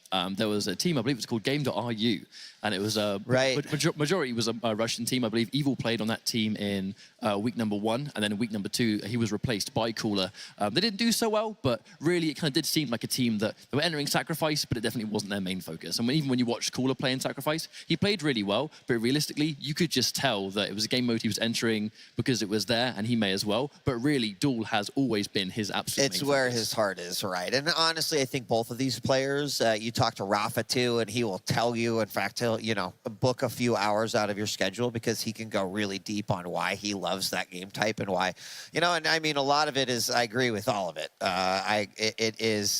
There's something about the 1 versus 1 that it is you, it is your mistakes, it is the advantages that you take, etc. And I think both those players really have a deep love of that in this game. Yeah, I mean, you have to have a deep love of it. You kind of do. That ladder, You kind of do. You take your lumps along the way. If anybody out there is newer and never really given Quake Duel a shot, let me tell you, it is rough climbing that ladder. So all these guys, even though you see them as world champions, you can ask any one of them. They were getting their rears handed to them early on, and it was a process to get better, and they did. And it shows how talented and dedicated they are. And actually, I was kind of thinking about what you're talking about with Rafa's stream, commenting through his actions. It's so impressive because he's playing the game, so you're supposed to be concentrating. Super focused. And he's still able to explain it to his viewers, which shows how much of a handle he has on the mental aspect. It's really impressive. It is. And really, if you've never tuned it is literally like if we were just to be able to, like, we've mic'd Rafa's brain for this match, and you're going to get to just hear what his brain is saying, because it's kind of the same thing. And, you know, like, we talk about the skill level and the strategy, but, like, we should probably uncover that layer and let people know, you know, like, in addition to remembering where your opponent is in a 3D space, you are timing multiple items. You are trying to control various areas of the map. You are keeping tabs on how much armor and how much health you think your opponents have. And like, as you mentioned, that focus, you sort of need that focus in order to keep all of that stuff inside your head. So the ability to be able to do that is quite impressive, because there's a lot going on up there than you might even realize. It's not just, you know, aim and fire by any means. So we'll comment on that even further in just a moment. Let's take a look at this group, right? Cooler made the comment, hey, I'm in the hardest group. So let's just take a quick look at it again. We got A and B, but here's that hard group. Cooler, Rafa, Mav LP, and Witch TL, which we have no results quite yet. And then you see the B as well. But this is undoubtedly one of the top matchups coming from all the groups. I'm really excited to watch Vishal play, because he's been looking really strong throughout the entire World Championship. But to many of these players, although he has experience in Quake, QuakeChampions has been his current breakout game. This is the game that he's been sort of seeing his most success in when it comes to Quake in general. He was one of the first players to rock Clutch alongside Agent as well, and he's been using it non-stop from start to finish and playing better as the weeks go by. So even though there are players here that everyone's going to be worried about Rafa, everyone's going to be worried about Cooler, obviously because it's round robin, you can't dodge any of these guys. You got to play them. You can. But Vishal, I think, not to be underestimated. Quite excited to see how he does, especially against the top talent like Cooler and Rafa. Well, you make a good point, because they're kind of like landmines, right? Yep. Like the names that you see and you know, you've got to be worried about. The ones that you're like, hey, I might have heard about that, but I'm not too sure. Those are the ones that can probably come up and really surprise some folks. You can't forget that these folks have played many, many times before. You know, both of these players know the other player's style. There's nothing they're hiding here. There's nothing that they don't already know. I mean, and maybe we shift the conversation just a little bit before we get started to that character selection, right?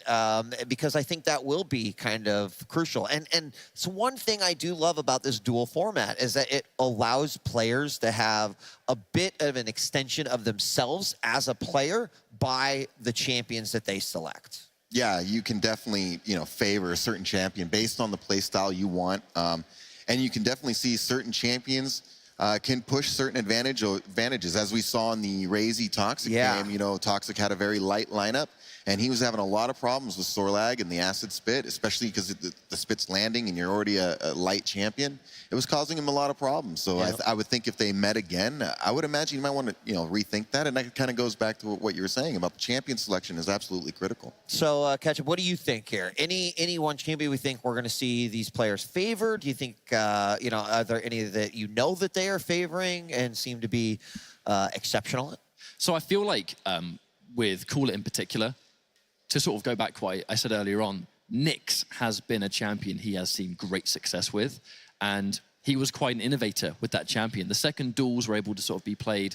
The second duel was released in Champions. He was straight in there, and it was Nyx 100% of the time. But it was the style of Nyx where everyone beforehand was just using Nyx as Ghost Walk to just survive a fight.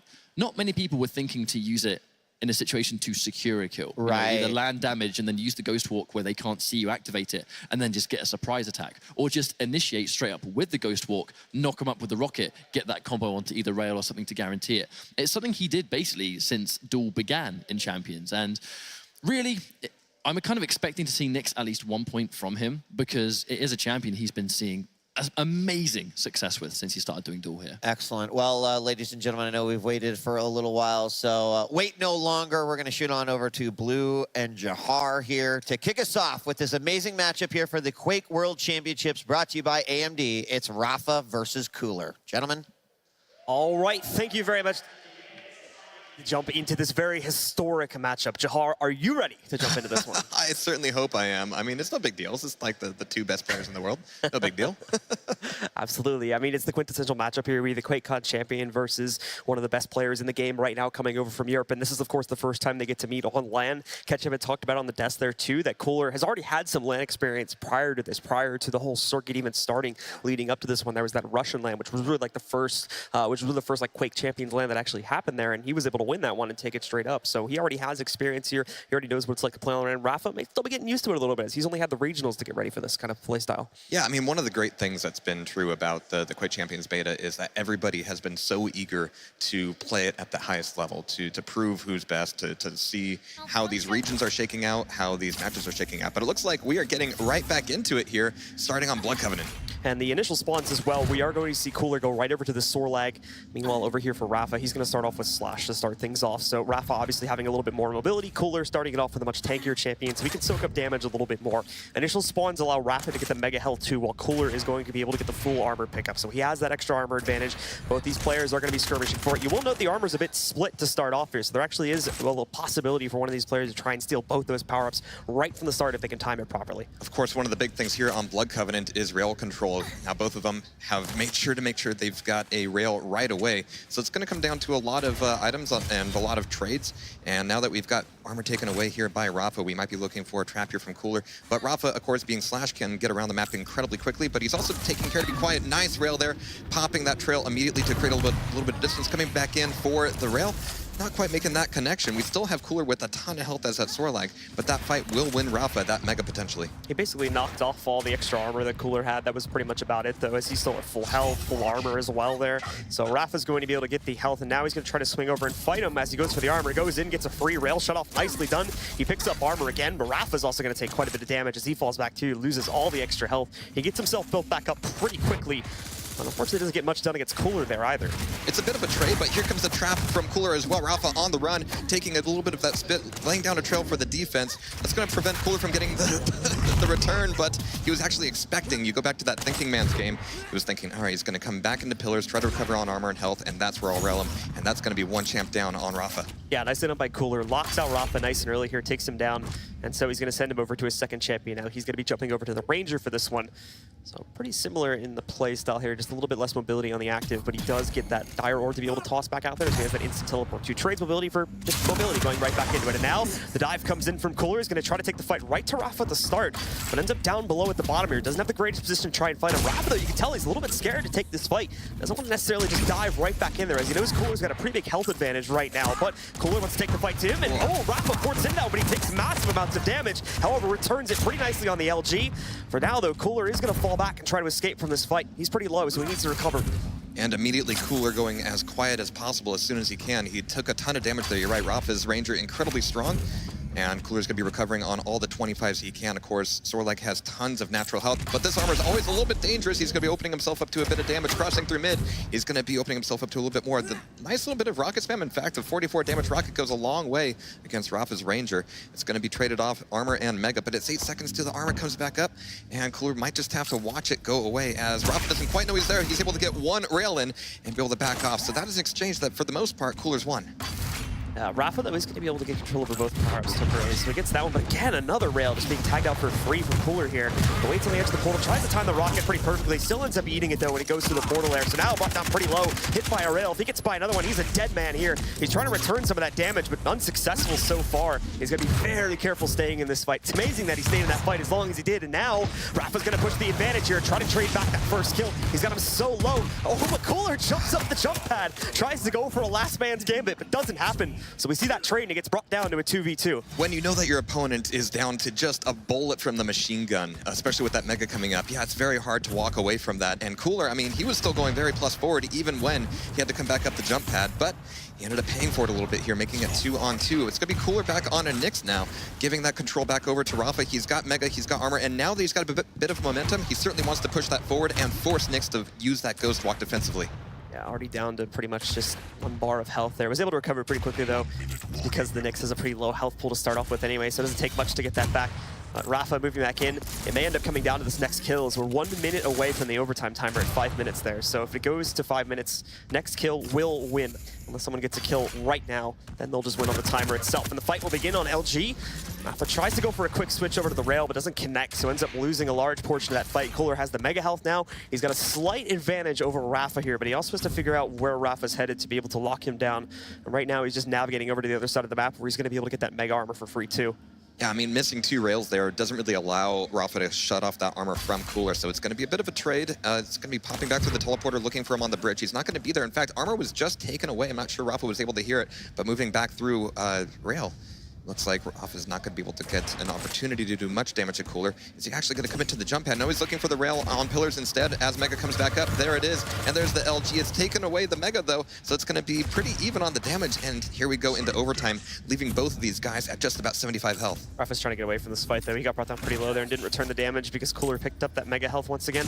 The orb goes in. That causes Cooler to hold back for a second, but Rafa, once again, losing the picture of this one. He ends up falling back over here into the pillar room down below just to recover a little bit of his armor via normal means. Didn't want to dive in for the Mega armor to be able to take a duel versus Cooler potentially, so dives in here. Oh, just gets wrecked by that Rocket too. Down at 50 HP, Rocket jumps up to the 2nd level, but that's actually a pretty good move because it dodges Cooler, buys him a little bit more time to run away, and at least attempt to recover some of this health because he's in a very rough spot right now. And at that point, you're going to know that Cooler's going to be breathing down your neck in that Ghost Walk, and you want to be able to get away as quickly as possible and not have her come back in with a shotgun. And of course, we've got Rafa with only 75 health. He's railable, and there's the rail from Cooler right through the teleporter, and there's the first round going to Cooler. Cooler, nicely done. Was waiting so long behind that portal as well for his opportunity to push through and finally get that last bullet. Times it perfectly, has Rafa right in the open, and is going to be able to take him down and win the first round here. All right, so going into the next one here, look at both of these guys just completely stoic and ready for the next fight. We're going to be having Rafa spawning up top, and we have the first rail going over to Cooler. It's a little bit of damage taken from Rafa's Nyx. In fact, he can't take much more than that, making this Mega a little bit dangerous. But of course, Cooler, having that armor, has to focus on weapons right now in order to push that fight back onto Rafa's home territory. Yeah, he do emergency pop the snow, but oh, the perfect read on the Rocket as well. Direct hit on the airborne. 100 damage getting knocked off Cooler. You can see, though, how much Cooler was able to dominate the first couple seconds of this duel, though, as he ate that, but still has so much health built up over Rafa currently. But he didn't know where Rafa was coming from. That might shake him up here for just a second. That might be all Rafa needs at this point. We have armor coming back up, and Rafa can actually afford to kind of dive in and risk this one, but Cooler's already gone away and acknowledged the Mega trade, but there's still an opportunity for Rafa to lay a trap here. He's going to be diving down to LG, looking for Cooler to move through that way, maybe coming back through Rocket Launcher, looking for a rail, and we see Cooler over at Mega hopping across pillars. If he's not careful on the sound here, could be a surprise from either one of them. Rafa's trying to read into a dive down below. He's right about it currently. Times it sees the shadow. There we go. Massive damage being done. Cooler's not even reading into it right now. He's going to use the stealth to try and chase down his opponent. Lost him for a second there. Cooler's trying to dive away inside of the pillar room here to get away. Rafa actually doesn't have a lot of rockets left, but a few more, and he should be able to complete the kill. Was trying to trace into it. Missed it. Out of rockets now, so he's got to go over to the rail and the LG in order to finish this one off. There's one more shot. One more will do the trick against Cooler.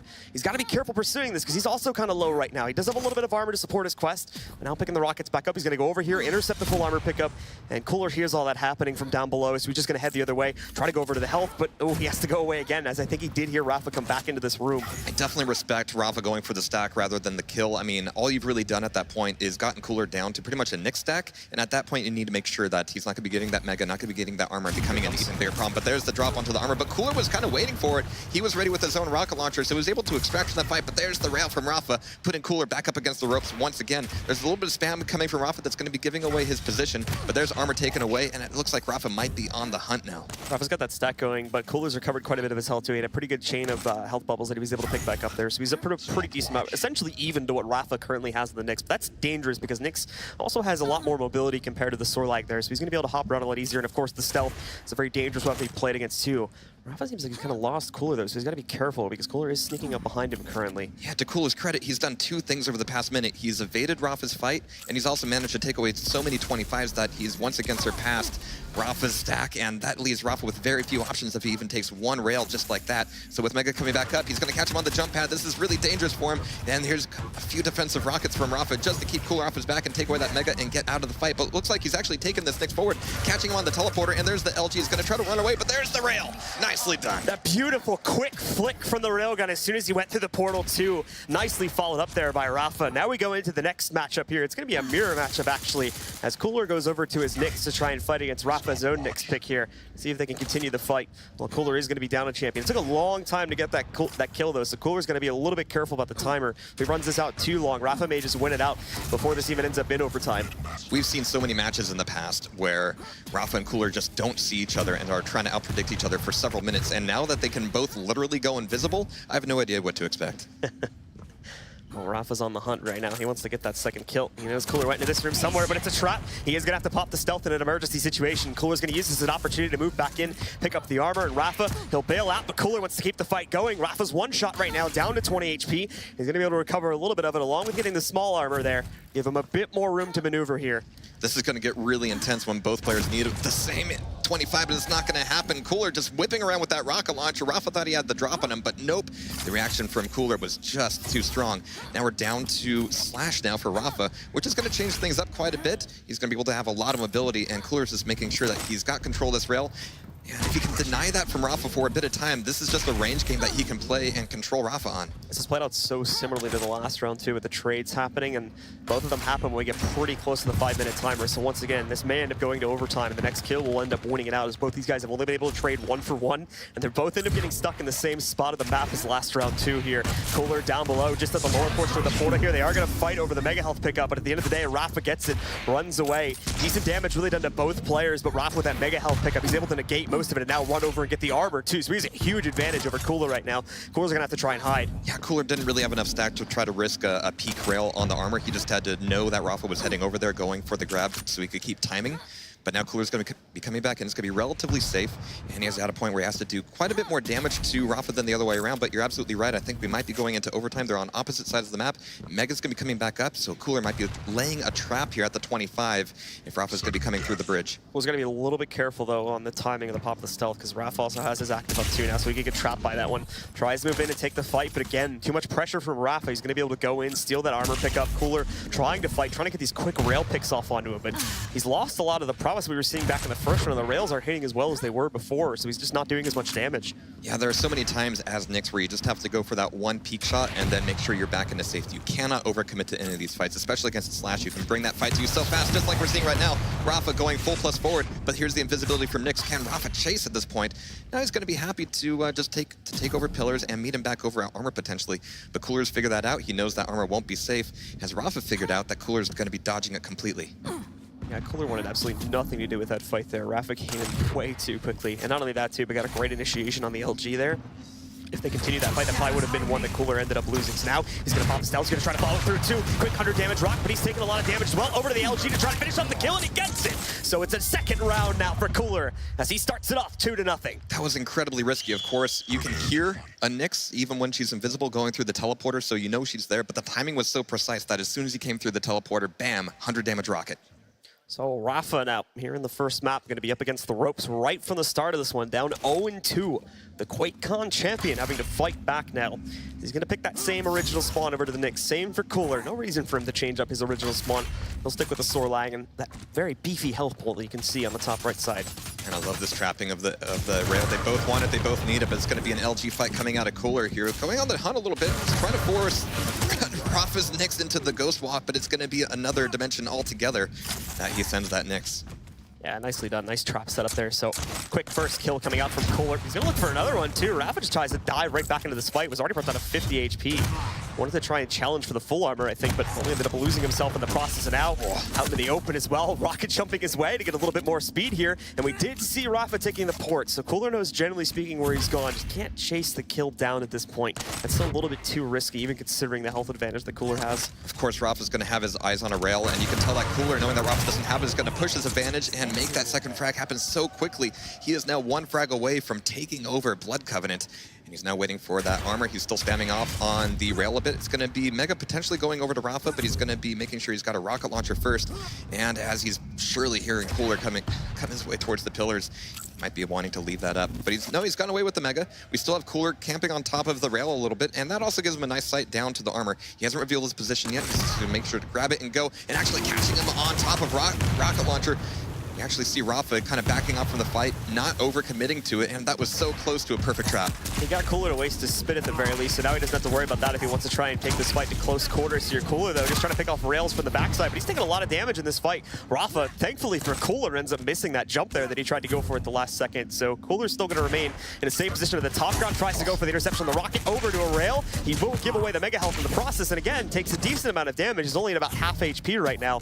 He's going to fall back, recover some of it. He's almost got that spit back up. up too, so that's going to be a pretty good defensive cooldown if he needs to use that, should Rafa get more aggressive here. Yeah, even without a railgun, Rafa's done so much attrition damage to that Sorlag, so Cooler has had to back off a little bit. That might have allowed Rafa to go ahead and get himself a rail, which totally changes things up, but no, there's the trap once again, looking for the rocket damage. Doesn't quite get everything he wants, but we can hear that spit ticking away, and he might not be able to get health quickly enough. No, he's just barely at death's doorstep, looking for that Mega. There's the pickup, keeping him alive, but as you can see, Cooler's Sorlag is doing just fine, but it's going to be LG on LG, and drops right into the rocket.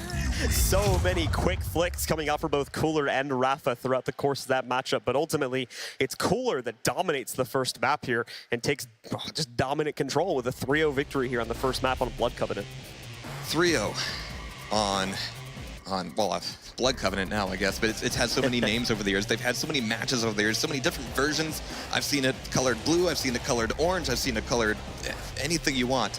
But a 3-0 there is a very decisive way to open up this matchup. And I love the change of pace that we saw from Cooler that kind of happened in the middle of the second round. Cooler realized, first round, Cooler was doing a great job with the rails. Throughout the course of the second round, I think I mentioned it at one point, the rails were kind of falling off for him. He wasn't hitting him as consistently as he was back in the first round. So he changed the pace up. He got way more aggressive, and that really came into fruition in the third round. That's when he really started pushing. He was able to trap Rafa. There was 2 times I think he managed to do it too, pushing him into a corner and then just completely destroying him with an LG spam. There were so many times that Cooler was just setting up a trap on Railgun, and even if you don't get the frag out of that trap, you might still prevent Rafa from getting that rail, and that just changes the entire tone. If Rafa can't get that rail, that is just so many more things that Cooler can do that Rafa can't. Even so, we saw a lot of heavy play out of the heavy machine gun, but there's still a point where if you're out armor and you're taking that 80, 90 damage, you just can't compete. So again, guys, these are going to be playing the best of 3 series, so more maps are still to come here in just a couple of moments as the players get themselves through the picks on our second map and get themselves ready to go. We should be jumping back into the action here relatively soon. So if we do see something like Corrupted Keep, of course, that would take the rail out of the game. It's like Ruins. Actually, it's going to be Ruins and Sarnath, of course, a new map for QuakeChampions. It's definitely a favorite of mine. Fantastic in duel, and as we've seen so far, it can finish very, very quickly. Well, we're going to have to see. It's a very deceiving map in some ways because it appears to be actually a pretty large map with a lot of ways for players to escape, but the portals actually take pretty long distances across the map, so there's ways to kind of cheat your way through the map pretty quickly if you utilize those portals properly. Portals, jump pads, and long lines of sight. I mean, that is just a perfect combination for just absolutely punishing rail. And both of these guys, you know, they're very confident in their rail, and they're more than happy to prove it. Absolutely. So it's time to jump back into it. Of course, as soon as the warm-up concludes, we're not live just yet. Trying to see if we saw any major change-ups to the champion picks here for the second map. Looks like at the very least, Cooler has gone over to the Galena now, so we are going to be seeing that come into the play too. This is actually a map where, you know, personally, I don't play Galena that much. There are a few opportunities, but the Galena totems are so useful. They can do damage, they could do healing, and at the very least, they can give you some information on where Rafa is. And as we've seen so far, that can sometimes be the most important thing. I haven't seen it used too much on this map, at least from the North American side of things. The European meta may be a little bit different, but normally speaking, we generally tend to see it used up a little bit more on, I believe Blood Run is the map where we see a lot of Galena play, because that map is very, very portal heavy. So there's a lot of ways to use those totems to completely trap an opponent. It looks like, folks, we are live, and right from the start of this one, Cooler, again, going to be jumping right over here onto the Sorlag and gets that Mega Health to start too, so he's got a nice beefy kit. He saw Rafa, you probably heard him go through that portal down below too. It looked like he wanted to chase him at first, but called it off at the last second. He's still trying to get his kit going here. Only has rockets and LG so far. We're still in a situation where Rafa will just have to do so much more damage to Cooler in order to force a fight, to force a frag. And Cooler, I mean, you can see he's not being too loud. He's being very sneaky, very clever. And that's going to make things kind of awkward as Rafa will want to use that Speed of the Anarchy to kind of force the fight, to push things forward. But he's opening up with that first rail. It's going to be traded back against him. But as you can see, Rafa really cannot afford to stay in the fight anymore. So that Mecha will be going back over to Cooler. We have 10 seconds before the next armor, and Cooler might be looking for a little bit more damage before that comes back up. Yeah, Cooler just trying to stay defensive right now. You could tell even at the start he really wanted to get his kit established with the core 3 weapons to be able to pick those up, and he got them pretty quickly. Now he has them. He has the Mega Health still under his control too. Doesn't have the greatest armor stack, but still the health pool advantage that he has over Rafa should be enough to engage here. Just has to look for the right opportunity to do so, because he's playing very passive right now. It is very much going back to what we're seeing in the earlier portions of the last map too, where both these players very hesitant to engage in the early portion of the round. Yeah, this is something where it'll be very difficult for Cooler to commit and chase. I mean, Anarchy is just so fast, but rails like this will certainly open the door for it, and will leave Rafa in a state where he can't really actually escape. He's going to be going back downstairs, maybe to teleporter, maybe actually to LG, but he's actually coming right into it, perfectly placed, perfectly timed.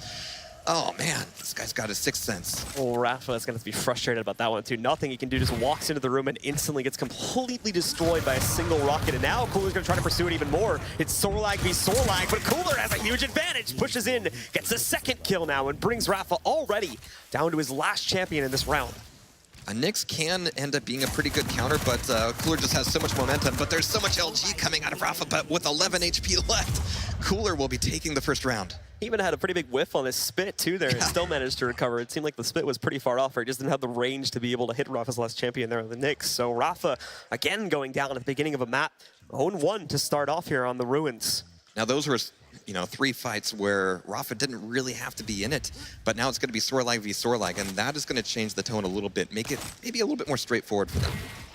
Leaving right in. Cooler is actually going to get engaged upon earlier here. Rafa will start off with a Sorlag spawn this time instead of going over to his Anarchy. Cooler actually in a bit of a rough spot. The spit, though, is going to turn it back around, and once again, Cooler recovers with 10 HP, survives the fight, and is able to get that first kill against Rafa. There is a very small window of opportunity here for Rafa to just grab a gun, even the machine gun, and do some real damage there. But that window's going to be closing very, very quickly as Mega comes up. Even now, Cooler is just waiting just a few seconds, not so much for the timing, but hoping to catch Rafa there and maybe get a free frag out of it. But now it's going to be armor for Rafa, Mega for Cooler, and more importantly, it's going to be weapons in Cooler's hands as well. So again, that window is completely closed down. You know, Rafa's got a ton of work to do. So at the moment, Cooler with the advantage again. He's got Rafa on the run. Rafa is getting a little bit more aggressive now. He's wanting to chase down this kill. When Cooler knows this, though, he gets quiet. He's going to hide in his cubby, too. We'll see if Rafa expects this. If he goes down the steps, doesn't check it at all, so he's got the surprise advantage. The pop of the stealth, and now Cooler can go in, steal the armor away, chasing Rafa down, too. The spit, and there you go. It's another kill from Cooler. There are so many times where you pop that Ghost Walk and you don't know if the direction you're running is the right one or if your opponent's going to be right behind you. And even as a Sorlag, not the fastest, but as you can see, the aggression worked out. Here comes LG from Cooler once again. Anarchy's going to be on the run. Rafa is completely railable at this point. Definitely at Death's doorstep, has to be incredibly careful. And we see Cooler actually upping the aggression, upping the speed a little bit more as he knows that he has the advantage, he has the stack, he has health to burn, and he's looking to burn Rafa with it. Rafa does not want to chase this right now. Cooler just got the Mega Armor pickup back up, so he's all the way up to full armor. Rafa already uses injection too, for those that didn't notice that. Right is like basically like three seconds after he spawned. He already had to use his injection, so he's down. He'll have it back up in a second here, but still, it's not a good sign that he has to pop that very early on. Rafa maybe going to kind of a desperate place here. Really good audio cues out of Cooler, just hearing that teleporter and already getting ready with both the rocket, but still control over Mega. He's just making sure that he's using Sorlag to every advantage that he has, making this a very difficult uphill climb for Rafa. But where's the trap from Rafa? Really good initial rocket, but he's actually diving back into it. He thinks he can get out of this fight with the armor and his life intact, and he just barely makes it out. I was thinking that acid might have done the trick. It was almost a fight that Rafa could win there too, especially right at the start of the fight. We'll see if this gets fixed in a second, guys. And here we get a nice little frame, a nice little look at the current situation of things. But that's going to be Cooler recovering on the 25s. It's going to be down here in the pit, again, leaving Rafa with nowhere to run. Cooler, though, is just going to be an LG magnet. So finally, Rafa is able to turn it around a little bit. It took him a while, and he was kind of getting pushed to a desperate point. We saw him getting really aggressive, especially on his second champion there. Made a lot of mistakes, got way too close to Cooler before he was ready to actually fight him. This time, weighs it out much better, gets the engagement going, and now he's going to look to continue it here and try and see if he can get this second kill back. Remember, only 3 minutes into this round, so he's got plenty of time to reverse it and try to bring it down to a 1v1. Kind of on the run right now. It looked like for a second Cooler wanted to chase that despite his low HP, but he does end up falling back, and it looks like he's been able to escape Rafa. But oh no, he does want to continue that fight. He's got to be very careful though. Dodges outside of the portal. Can Rafa spot up, or has he lost the trail? I mean, the rocket goes wide, and Cooler immediately has to be on the run with 25 seconds left on his cooldown for the Ghost Walk. That means that Rafa can use the speed advantage to just circumvent the map and try to find him at some corner. But it also means that Rafa's going to be very loud, very noisy, and there's a hiding spot that's taken away by Rafa. And there's the frag from Rafa as well. Cooler taken down, and now it's going to be that Galena we were talking about earlier, which is a great way to stop Anarchy in his tracks. But there's the LG. It's going to be no stopping Rafa. Actually, it might slow him down just enough to allow Cooler to get out of that fight, but with only like 50 health left over, he's going to be working from scratch. Rafa lost him again, and you could see the use of that totem right there from Cooler. That actually saved his life. If he didn't throw that down and get the healing effect from it, he probably would have died in that one, and Rafa would have been able to take this round. But Cooler maintains, stays alive, and lives to fight another day here. As we come down to the 1 minute mark, remember though, it is a 1v1, so the timer is going to be irrelevant at this point. Next kill will win it regardless. The longer Cooler's able to stay alive here, the more these teleporters and these jump pads will just be a death trap for Rafa. So it's going to be closing off options for him, and Rafa wants to make sure that that doesn't happen right away. It's going to be rocket on rocket, but the one from Cooler is right on target. So Cooler almost losing his composure there in the middle of that round. Was very close. A great turnaround from Rafa, but just not able to take the round at the very end of it. The Galena comes in clutch for Cooler. He's able to win out the second round, and now, same as the last map, he's up right from the start, 2-0. Oh man, I mean, things are getting kind of tense here. I mean, I think I saw Rafa blink there. That usually means he's feeling the pressure here. But we see Cooler now taking rails immediately. Very nicely done, but Rafa's taking a bit of damage himself as well. We have that Mega taken away. No rail for Rafa just yet. He's finally got a rocket launcher coming back down. He can go to LG, he can go to rail, but of course those are both very dangerous if you don't know where your opponent is. And Rafa right now doesn't really have much of a clue. So much so that he ends up taking a free rail, but that nail gun damage is absolutely insane, giving Cooler second thought. Maybe I don't want to stick in this fight. Yeah, that was some incredible nail gun usage there coming out from Rafa. You never see that accurate of a spray, but for some reason Rafa was able to make it work, and now he's chasing down the kill. The problem is that he chases it right into a corner where Cooler's waiting for him, and he's able to trap him, reversing that fight, and again taking down Rafa at the start. When you're Sorlag, it's so tempting to use those rocket jumps to get some speed, but if you don't know where you're going, if you don't look both ways before you cross the street, you might get run over. So Rafa going down to the Anarchy again. And Cooler, you're going to be able to hear him hopping around up on top there. Cooler has already shown himself to be a very quiet player in this series, though. So once again, doing the same, keeping himself out of the action. Not want to dive right into the fight. Oh, he's going to try to trap him. Does he hear him moving downstairs, though? I'm not sure if he realized he's sitting right next to right in the room, so the fight's going to begin as they sit next to each other. The spit comes back out. He's trying to chase the kill. It's very close. Cooler's not able to get enough damage done with that LG, though, so both players jump away from each other. They both walk out of there with barely any health, but immediately we have the Mega taken away by Cooler, which gives a huge advantage to that Sorlag, but the Rocket even things back up very, very quickly here. That we have no items coming up for a little while. They're both going to be kind of in poverty mode, looking for those 225s, but we've actually got Cooler taking a bit more health, and he doesn't have a rocket launcher at this point, which makes things a little bit awkward, but as you've seen so far, his LG certainly is on point. Rafa managed to take away the armor, but how far is that going to get him? Popping back through the teleporter, they might meet up here at the T. It's going to be solid rockets coming out of Cooler, but he needs one more to make it happen, and there it is.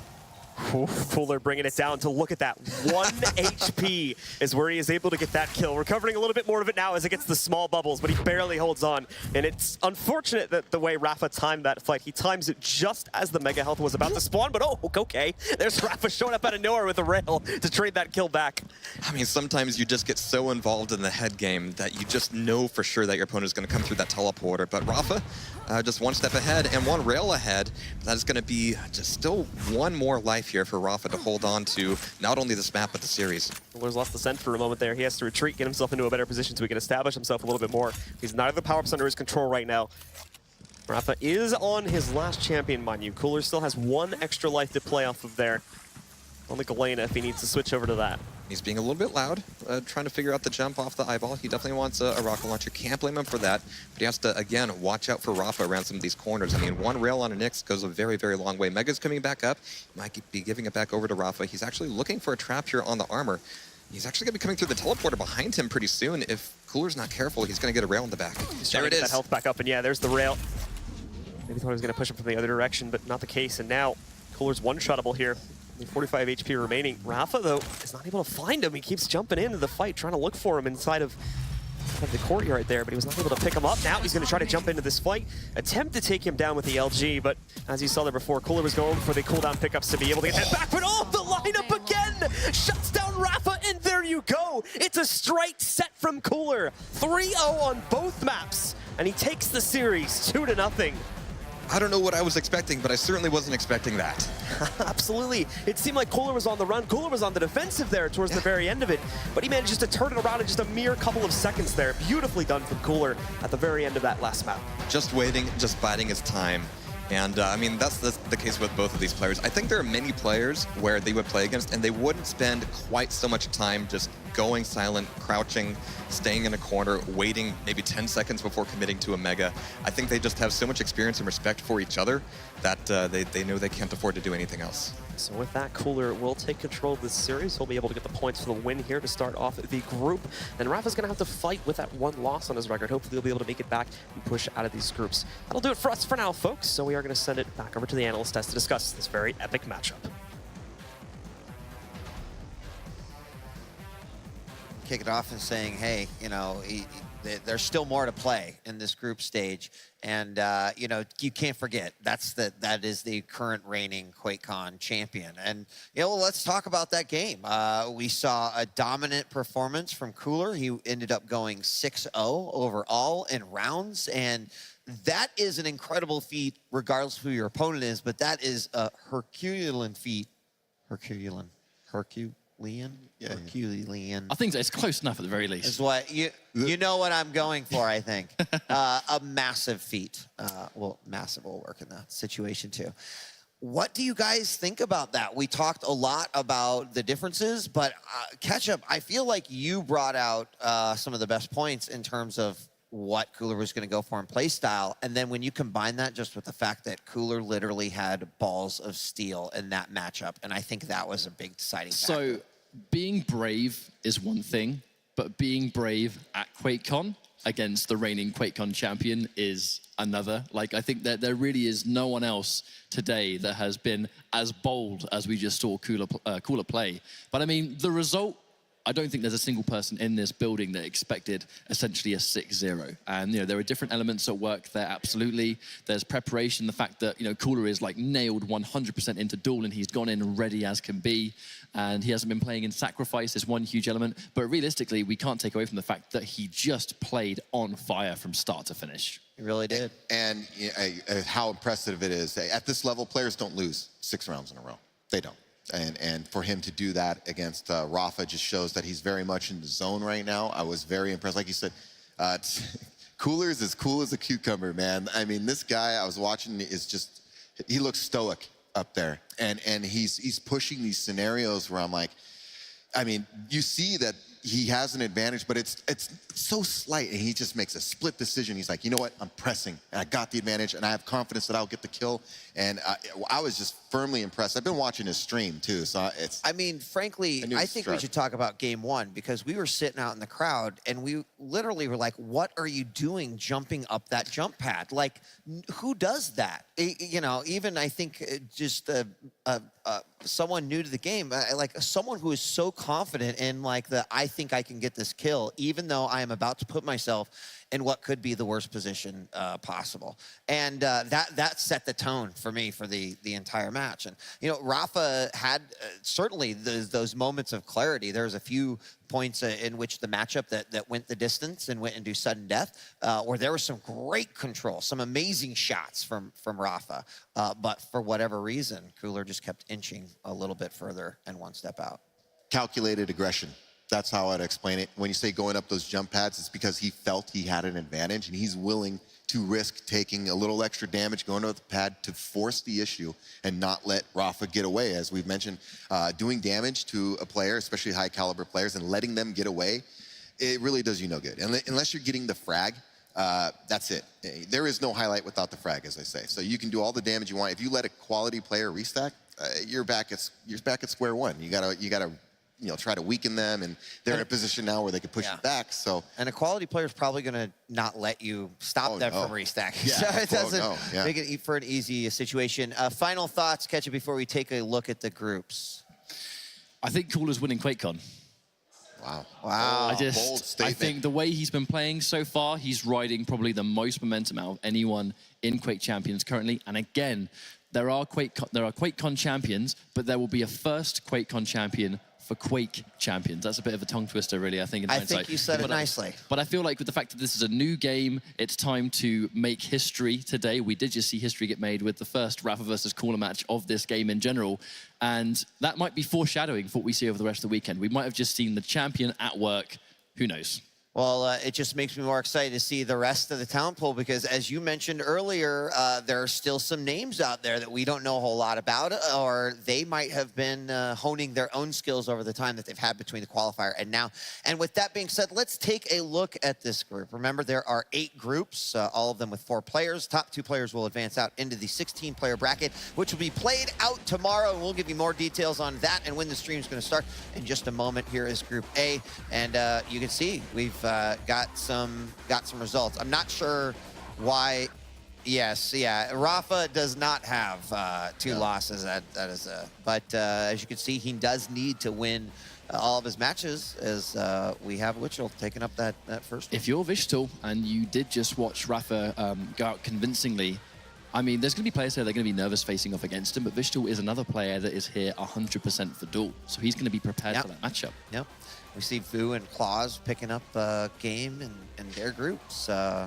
And Sparty and Griffin. Looks like that group's actually pretty further along. Chance not a win on the board, but Sparty, who, by the way, was a BYOC competitor, winner, and then seeded into this group. So having anyone from the BYOC have it, I think, is special because that is certainly in the spirit of Quakecon as well, right? The idea of the BYOC, and that's where the competitions originated from. There's still, tons of competitions happening over there this weekend, but the fact that they could battle it out and anyone could come in, it meant a lot of good players were still going to go for that spot. So not surprised to see a few good names up there. So that's going to kind of wrap it for day one. But I want to hear your thoughts. Let's start with you, Machiavelli. Great games. Very impressed with the quality of play, just in general. Even the guys in defeat play fantastic Quake. They really do. I'm really excited to move forward into the tournament to see who is that first champion. I'm always curious because Quake is it's the new Quake. Yeah. So seeing who adjusts the fastest, I think, is one of the more interesting things to me early on in the games. Who comes up with the best tactics and strategies and who can really master everything fast. And so I'm really looking forward to it. And we've had some, upsets along the way. I mean, I don't know if you could say Cooler beating Rafa is necessarily an upset, but the way he did it was certainly, wow, mind blown, definitely. Catch up. I mean, personally, I'm happy to see how well the EU and CS boys have been doing in Sacrifice. I think a lot of us expect them to do well, but really North American teams have played extremely well in Sacrifice, which I don't want to say it was a surprise, but I think a lot of these EU teams were kind of like, the favorites to go on. And it's nice to see that every team has been really playing like it matters because this is the big one. On the side of Duel, really, the fact that QuakeChampions is a new game and people are this good already, I think it says good things for the future of the game. Absolutely. I mean, day one has been a pleasure. We see some great, great players, great teams, etc. And of course, Quake World Championships brought to you by AMD. I want to give a shout out to AMD. Of course, all of our players up on stage, back in the team area, back in the practice area, all playing on AMD rigs. There's a few around the show if you happen to be here that you can check out as well. And that's what we've got fired up on all of the tournament computers up on the stage as well. So thank you again to AMD for supporting the Quake World Championships and letting a lot of us fans, our dreams come true as we see some of these incredible players. And don't worry, the Quake World Championships and AMD and us and all the players will be back tomorrow. We're going to kick things off for a second day of QuakeCon 2017 and the Quake World Championships 2017 right here Friday from Dallas, Texas. On behalf of myself, the entire production crew, all the players, the casters, the analyst desk, thank you for joining us, and we'll see you tomorrow for some more frags.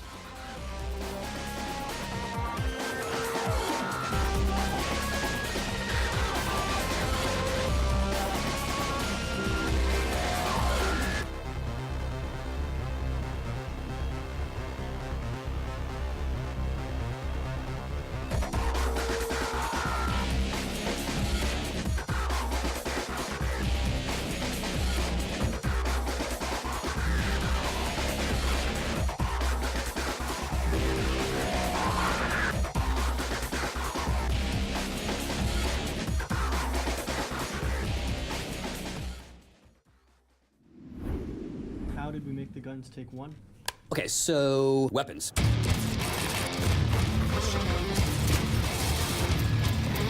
All of our games have had some of the same weapons, so there's a bit of a legacy to it. What we've found is important is that our weapons have very clear roles, and we're kind of known for our gunplay, and so we want to make sure the weapons feel powerful, and that's where we start. Then we come up with what it is. It's a rocket launcher or it's a shotgun. That's passed to our art department. And they look at the style of the game, they look at the feeling of the environments and the characters, and what weapons would fit well in that universe. We've had a great track record of making powerful, over-the-top, really cool-looking weapons. Once that's in the game, then the sound engineers come in and they make it sound cool.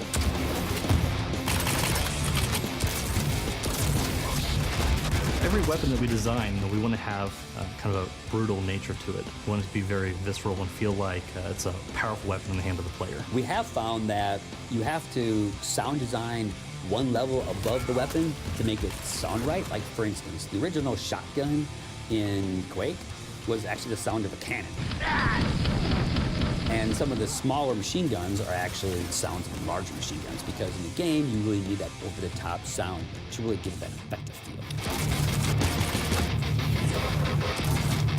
The best thing about the Quake universe is, even though we've done so many different Quake games, there is that one identity that it is brutal, fast, violent, and has awesome over-the-top weapons.